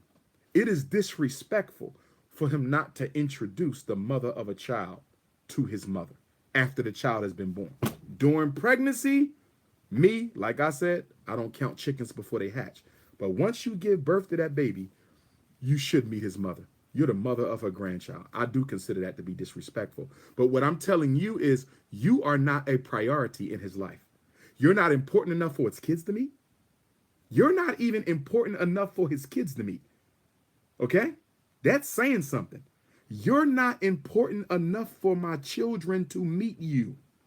That's a problem. You're not important enough for my brothers and sisters to meet you. Parents, we normally reserve parents. I'm not concerned about the parents because that's more important stage. I ain't concerned that you ain't meet mom and dad yet because you probably didn't earn that yet. But like I said, once you give birth, you should be introduced as the mother of the child. Maybe not his woman, but as the mother of the child. But siblings and children, y'all live together and you've never met his kids or his... I don't like it. I don't like it at all. But you know what you need to do, sister? Have a conversation. Here we go again. Are you one of them sisters who too afraid to hear something that you don't want to hear? Ask him or give him an ultimatum or you move out the house. See, that's how you really get gangster. Since, I've noticed that since I can't meet your siblings and I can't meet your children and I ain't met your mom yet, although you might be waiting for the baby to come, I'm not that important to you. And I don't need to be living with a man in whose life I don't represent a priority. See ya, and I wouldn't want to be. See, that's what the real sisters would do. That's how you get him. That's how you get his ass. Because sometimes a man can get so comfortable when a woman get pregnant that we think we got you. Sometimes a man can get so comfortable that when a woman get pregnant, we think we got you. So what you got to do is show him you ain't got me. I might be 5 months pregnant and I still got it going on. And since you don't want to step up to the plate to this, I will holler. That's how you supposed to handle that. That's how you supposed to handle that. You never let no man think you dependent, that you no longer value how good you look because you pregnant. The best time to let him know you know your worth is when you pregnant. Oh, you think it's like that because I'm having your baby? I'm going to show you a few things. Call your girlfriend up. Come get me. I'm going to stay with you for a little bit. I think he needs some thinking. He needs some things he got some sorting out to do. That's how you do that. Because the most attractive thing to a woman is what? The most attractive thing to a man is confidence. Black woman, did you hear what I just said?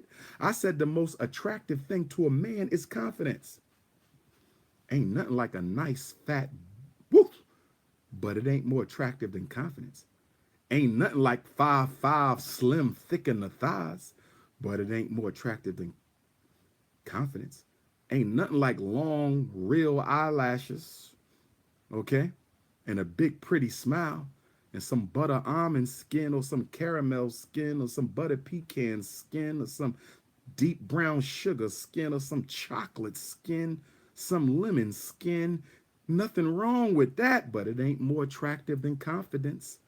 A woman who lets a man know she know her worth will be a woman who will always have men to choose from. Let me say it again. A woman who is willing to let a man know her worth is a woman who will always have men from which she can choose. A woman who knows her worth and is willing to let a man know she knows her worth is a woman who will always have men from which she can choose. A man will leave the most beautiful woman on earth for a woman with confidence. Confidence is from God. The word charisma, charas, the Christ within. Confidence speaks to you being in touch with the divine. That is attractive to a man. This is why a brother will overlook a gorgeous sister for an average sister, because the average sister's confidence puts her above the rest. Invest in yourself, not your hair. Invest in yourself, not your lipstick. Invest in yourself, not your tight pants. Invest in yourself, not the butt job and the breast job. And sisters, leave the butt job alone because they messing y'all asses up. I done seen 3-4 sisters who got the butt job. It don't look right. It be a big ass, but it still be flat, but it's nasty. Stop. Stop messing your bodies up. Stop it. Self-mutilation, that's what I call it. All these surgeries ain't nothing but a bunch of self-mutilation. Wait a minute. Wait a minute. I got a feminist in there. I want to get her out. It's a privilege to be on this feed. No. That wasn't the one. Where'd it go?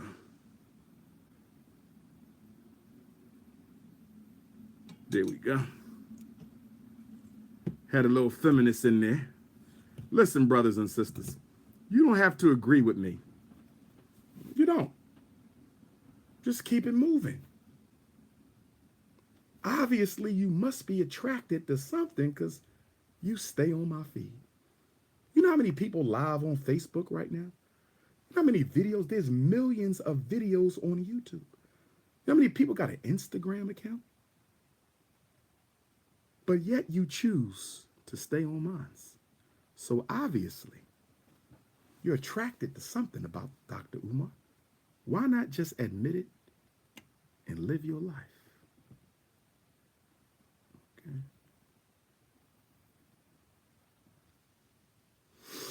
Okay. So yes, you ain't met his kids and y'all live together. You're not a priority. He's keeping you out of everybody's life because he don't plan on keeping you in his. He's keeping you out of everybody's life because he don't plan on keeping you in his. He's keeping you out of everybody's life because he don't plan on keeping you in his. If a man or woman is keeping you out of everyone else's life, it's because they don't plan on keeping you in theirs. Black woman, it's going down. Baltimore, Maryland, Saturday, May 12th. Doors open up at 6. Downtown Cultural Arts Center, 401 North Howard Street. Get your tickets at drumarjohnson.eventb.com. Get your tickets at drumarjohnson.eventb.com. We'll be in Washington the next day, and that's for the whole community. Sunday, May 13th, Mother's Day. Take your mother to breakfast or lunch, and then bring her on down to Baltimore to be with the Prince of Pan-Africanism on May the 13th. And we're going to talk about the state of the race at the Thurgood Marshall Center. It's a doubleheader DMV, May 12th and 13th, Baltimore and D.C. Get your tickets online. Tickets will be up on May 12th. Excuse me, tickets will be up Monday. Tickets will be up this Monday. Okay, if you want to go to Africa with me, text me, email me. I will send you the flyer. Come out tonight, Paterson, New Jersey. Come out tonight, Paterson, New Jersey, 6 o'clock, 36 Marshall Street. Rock the Vote. Sunday in Marlin, Texas with Dr. Umar, Coach Carter. Next Saturday, Paris, France. It's going down. Next Saturday, Paris, France. It is going down. Okay. We got a few more, brothers and sisters, a few more. I think my husband is gay. He has friends I've never met. Doesn't have sex with me. Private investigator. I think my husband is gay. He has friends I never met. Doesn't have sex with me. Private investigator. You have a man who don't want to touch you? Either there's another woman or he's masturbating at an unhealthy rate or he's dealing with men. Okay? One thing I always tell women to look for is whether or not your husband watches gay porn. One thing I always tell women to look for is whether or not your husband watches gay porn. One thing I tell women to look for is whether or not your husband watches gay porn. Grown men who are not gay don't watch gay porn. Children who have identity issues may be exploring, especially now since President Barack Obama confused all of our kids with these alternative lifestyles. So that's a part of the culture now to question yourself as a young child or an adult. But you're in your 20s watching gay porn. You're in your 30s watching gay porn. You're in your 40s watching gay porn. If your husband is watching gay porn, I can guarantee you he's gay. Straight men don't watch gay porn. Straight men don't watch gay porn. So if you catch him with gay porn, there's a problem. Heterosexual men don't hang with gay men either, unless it's a blood relative. If it's a cousin, a brother, uncle, you can't do nothing about that. But if your straight husband has gay male friends,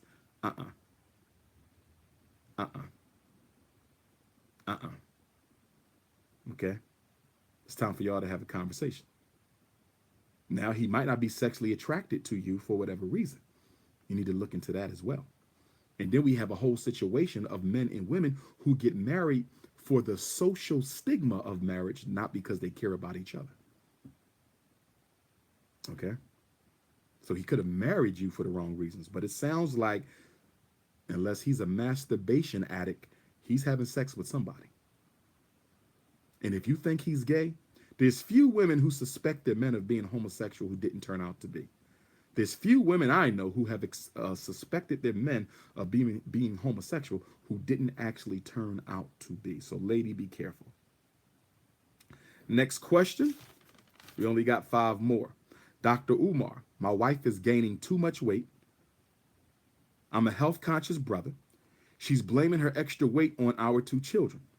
However, our children are 8 and 10. They were born 8 and 10 years ago. There's no excuse for why she's gained so much weight. I'm embarrassed by her size. It doesn't look right with me, someone who constantly works out and exercises. What should I do? Well, first of all, why don't you take her exercising with you? Make exercise a part of the family culture, because it sounds like you're exercising on your own. If it were me, I would require of my wife, if how she looks is that important to you, and I hope you're not an overly superficial brother, because we got some brothers out there whose expectations of their woman's physical beauty is so extreme that she couldn't fulfill it no matter what type of diet or exercise program that she has. So I hope you're just not overly superficial. For the sake of conversation, I'm going to assume that our brother is not overly superficial. So what I would suggest, black man, is you invite your woman out to work out with you. Make her go with you. That is part of the contract for this marriage to continue. When I go to the gym, you go to the gym. Sit down with her, come out with her exercise. She's going to do some cardio, some light weight. She's going to do some cycling. She's going to walk around the track. Okay? Introduce her slowly. Let her know, baby, I love you and I care about you. And don't come from the angle of how she look. Don't make this superficial. Make it about her health. Make it about her longevity, not her looks. Make it about her longevity on this earth, black man. Don't make it about her looks, okay? Baby, I want you to be healthy. I plan to live to be 100. I want you to live to be 100. We're going to live to be 100 together. I love you so much that I need you to survive. I don't know what I'm going to do without you. Hopefully you telling the truth. Hopefully you telling the truth. I don't know what I'm going to do without you. So let's start going to the gym together. Okay, you said you health conscious. She not. So why you ain't making, you start cooking all the food. We're going to go vegan. We're going to go vegetarian. First, we're going to pull out your pork. Then we're going to pull out your chicken. Then we're going to pull out your turkey. Then we're going to pull out your fish. And then we're going to go work with your wife, my brother. Because it sounds like you've been doing your own thing. That's what it sounds like. And I can't blame her if you haven't been bringing her along. See, that's what you call unrealistic expectations. That's what you call unfair expectations, where you off doing your health thing and your wife gaining weight and you getting mad at her, but you not even including her. If you're not including your queen, then what you expect her to do? And then you got brothers who verbally abuse they women, which don't do nothing more but lead her back to the refrigerator and eat even more because you done verbally abused her. Motivate, don't denigrate. Motivate, don't denigrate, brother. Be careful, because she'll walk out on the street 400 pounds and there'll be a black man who will see the beauty in her. While you're worrying about the beauty on her, there'll be another black man who will see the beauty in her. So I'm not saying you don't have a legitimate concern. Okay, y'all got children, children with their mind. We don't need no diabetes or cancer, none of those problems. You understand, black man? I understand. Okay? So make sure, all right, you include her in on your health situation. Okay? My wife's parents have moved in with us. They have taken over our house. They are Jesus crazy. They don't let our children watch certain movies. They can't play their video games if they're too violent. They want to take them to Bible study. They judge everything we do. This ain't a good Christian. This ain't a good Christian. I am living in a Jesus dictatorship, but I pay all the bills. We have a problem. We have a problem. Monsters-in-law, not mother-in-law, monsters-in-law. Damn. Your wife, mother, and father moved into the house and turned it into a damn church. Lord have mercy. I might just stay single. I don't know if I'm gonna get married. I'm happy being alone. I think I'm done. I can't see me. I ain't putting up with all this.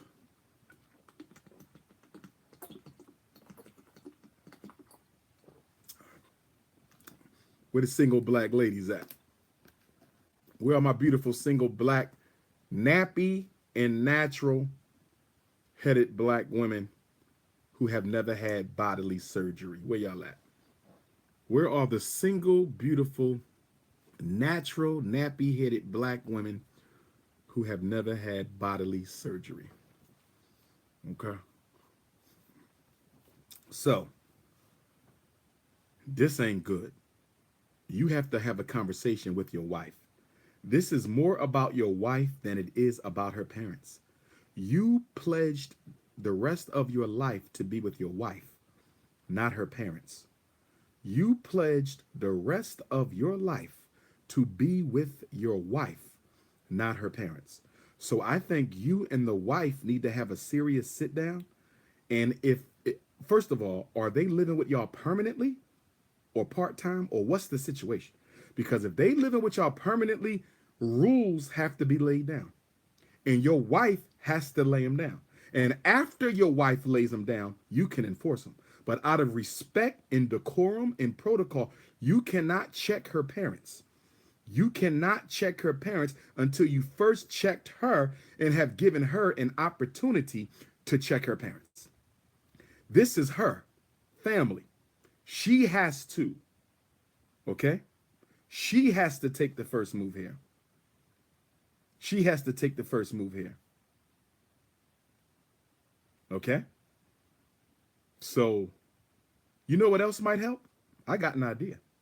You and your wife should go to your mother and father-in-law's pastor and ask them to intervene. Bring the pastor to the house, assuming he ain't so crazy and Christ out that he can't recognize when a situation is untenable, okay? Ask the pastor to use the Bible and do a couple. This is pastoral counseling.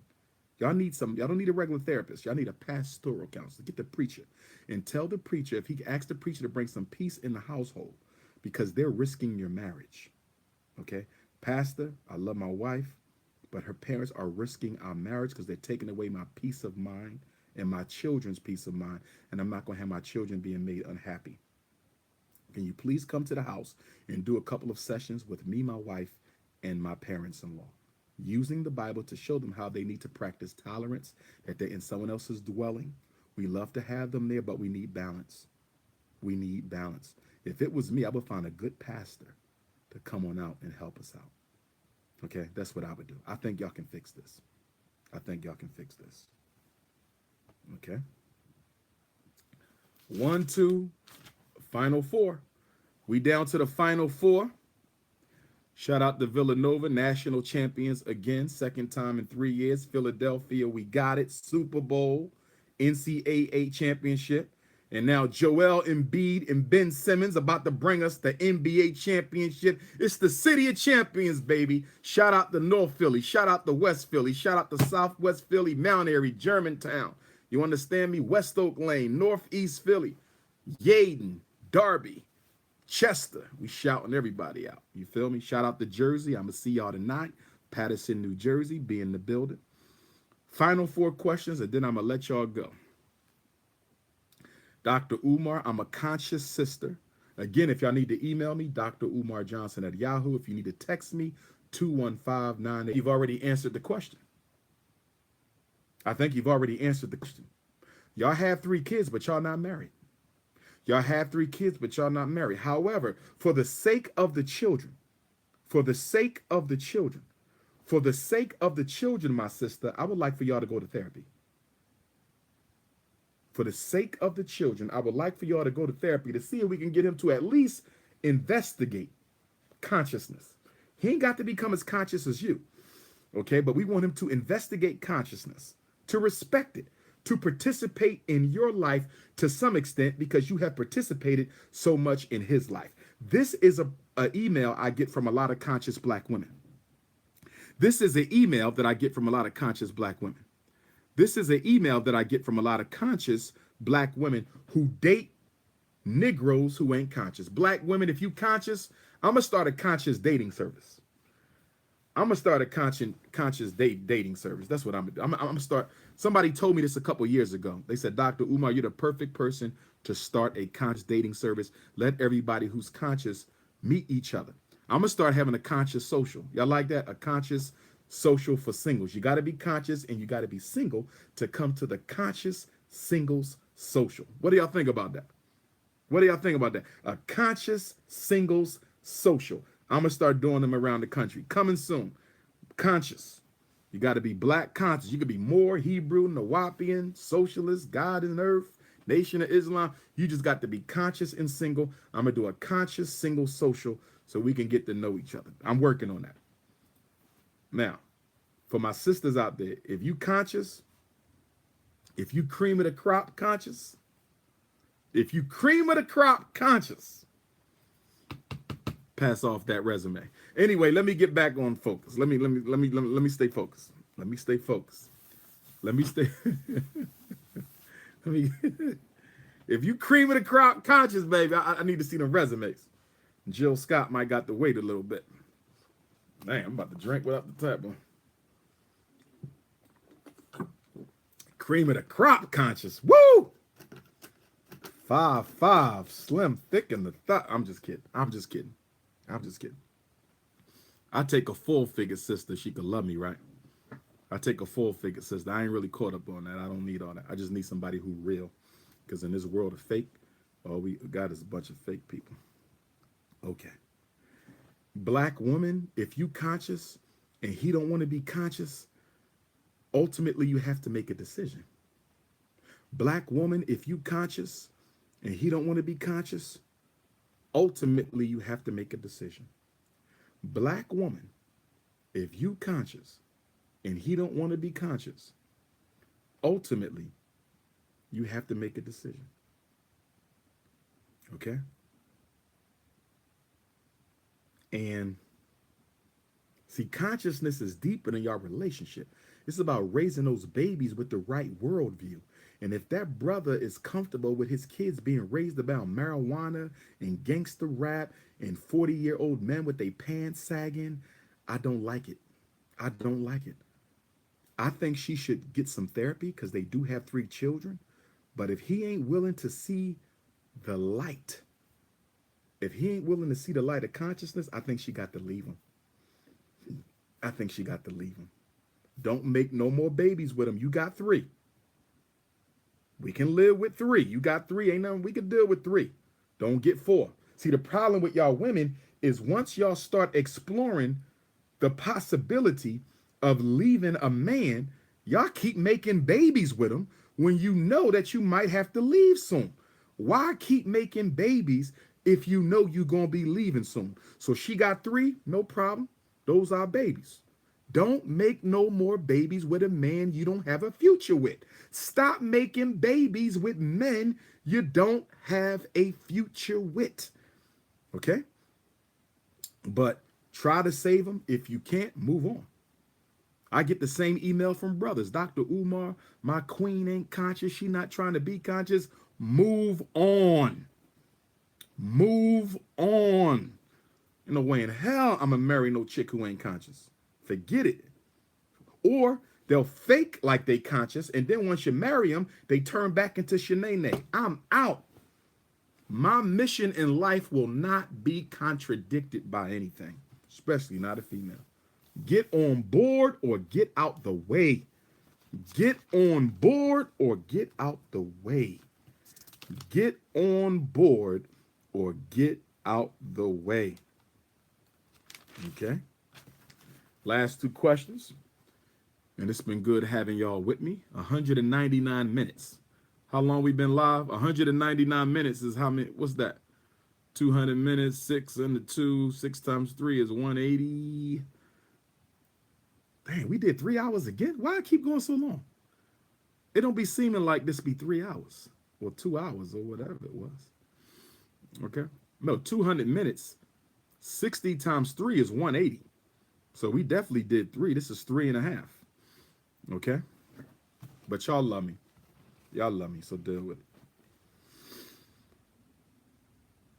My wife wants me to read her mind. She gets angry when I can't figure out what's bothering her. Dr. Umar, I ask her what's wrong. She don't tell me. She says I should know or figure it out. I feel like I'm dating an infant. I can't take it no more, doc. What should I do? So this brother dating an overgrown child. That's what's going on. He's dating an overgrown child. When she's mad, she don't tell him what's wrong. She wants him to be a psychic. He got to read her mind. I'm not putting up with that. That's childish. If I'm bothering you, you should be woman enough to tell me what I'm doing wrong. If I'm hurting you, you should be woman enough to communicate your needs and feelings to me. I am not a psychic. I am a psychologist. I will not be reading your mind. I am not a psychic. I am a psychologist. I will not be reading your mind. I am not a psychic. I am a psychologist. I will not be reading your mind. Brother, what you're dealing with here is a sister who suffers from passive aggressive personality disorder. You are dealing with a woman who suffers from passive aggressive personality disorder. Okay? Some women deal with men who suffer from passive aggressive personality disorder. These are people with low self-esteem. They have a fear of conflict. Okay? See, Taraji and Acrimony have borderline. They love conflict. They come right at you. Passive aggressives, they don't want no conflict. They run away. They got low self-esteem. So they don't think what they feel is even worth being heard. That's why she don't tell you how she feel, because deep down inside, she don't think it matters anyway. Low self-esteem. Passive aggressives have low self-esteem. So she's not going to tell you what's on her mind. She wants you to figure it out. And when you don't figure it out, guess what she does? She commits guerrilla acts of aggression out of nowhere, like a guerrilla warrior. You just come out of nowhere. Out of nowhere, she will do some shit to mess your whole day up. She'll accidentally knock your dinner plate on the floor. She will accidentally burn your favorite shirt. She will accidentally lose your car keys. She will accidentally hang up on your mother. She will accidentally forget to pay your cell phone bill so it's turned off. Passive aggressive people are masters of sabotaging your life without you knowing they doing it on purpose. That's passive aggressive. Oops, I'm sorry. Did I do that? Because they don't have the confidence to tell you how they feel. They don't think how they feel matters to nobody because the self-esteem is low. So they get mad when you can't read their mind. And the only reason why you can't read their mind is because they don't want to tell you what's on their mind. And the reason they don't want to tell you what's on their mind is because they got low self-esteem and don't think it matters anyway. So you got to figure it out because I'm too little to tell you. And then when you don't figure it out, I'm going to sabotage your ass for not being my personal psychic reader.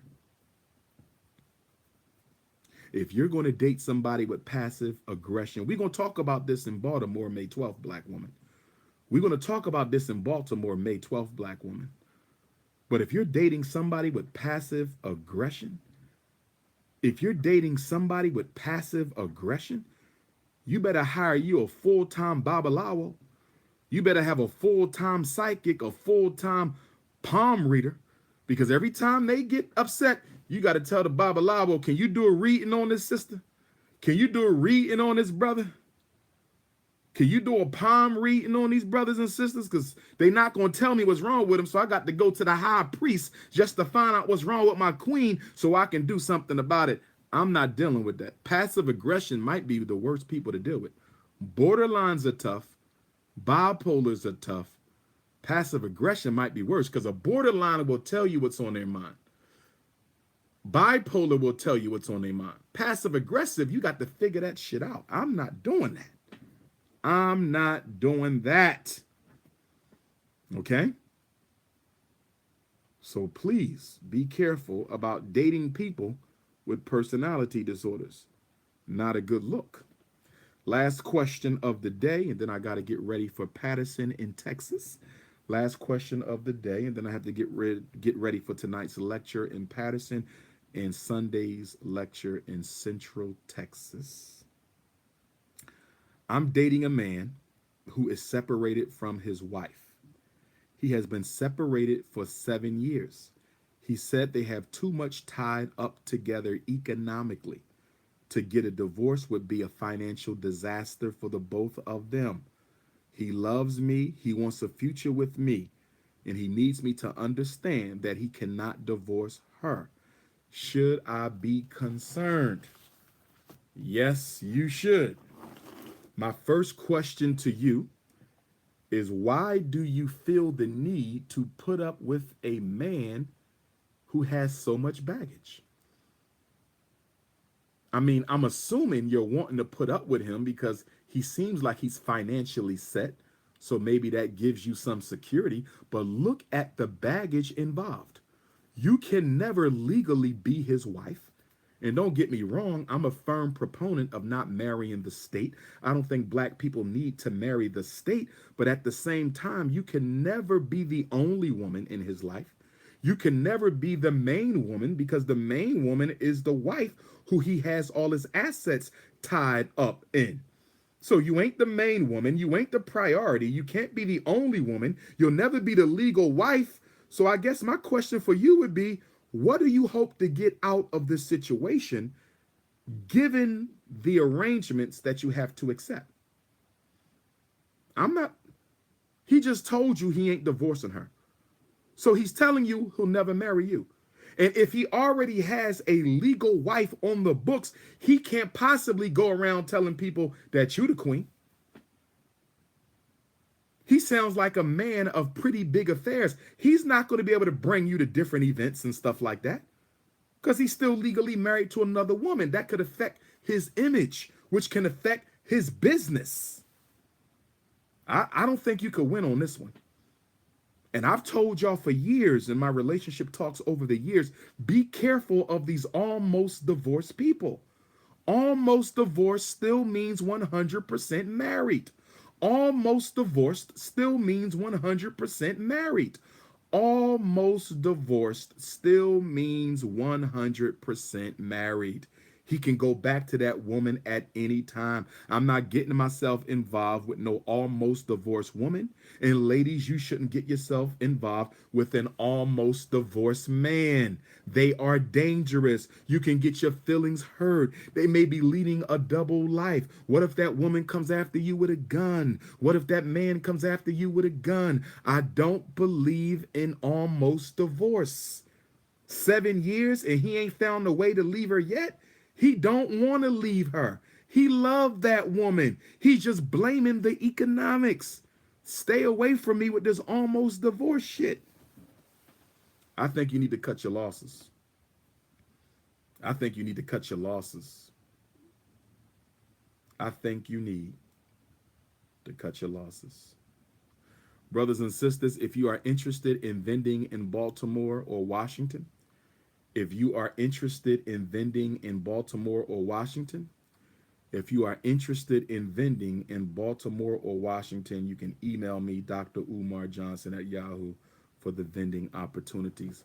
I hope you all enjoyed our segment today. I hope it was beneficial. I hope I motivated some of you to start doing things a little bit better. I hope I motivated some of you to start treating your partner better. I hope I motivated some of you to start making better decisions. I hope I motivated some of you to start taking your life and your happiness more seriously than you have. Brothers and sisters, some of you have hit me up about consultations for your children. There is a $50 fee for consultations for your children. You can email me or text me or WhatsApp me, Dr. Umar Johnson at yahoo.com. I'm looking for a website designer, mobile app designer. I'm looking for a t-shirt printer and designer. I need somebody who could come up with some funky, fresh, unapologetically African t-shirt designs and print them. Funky, fresh, unapologetically African t-shirt design. So if you do websites, mobile apps, t-shirts, please get at Dr. Umar Johnson. I can use your services. This is the Prince of Pan-Africanism, and I bid you all a good day. Black Power.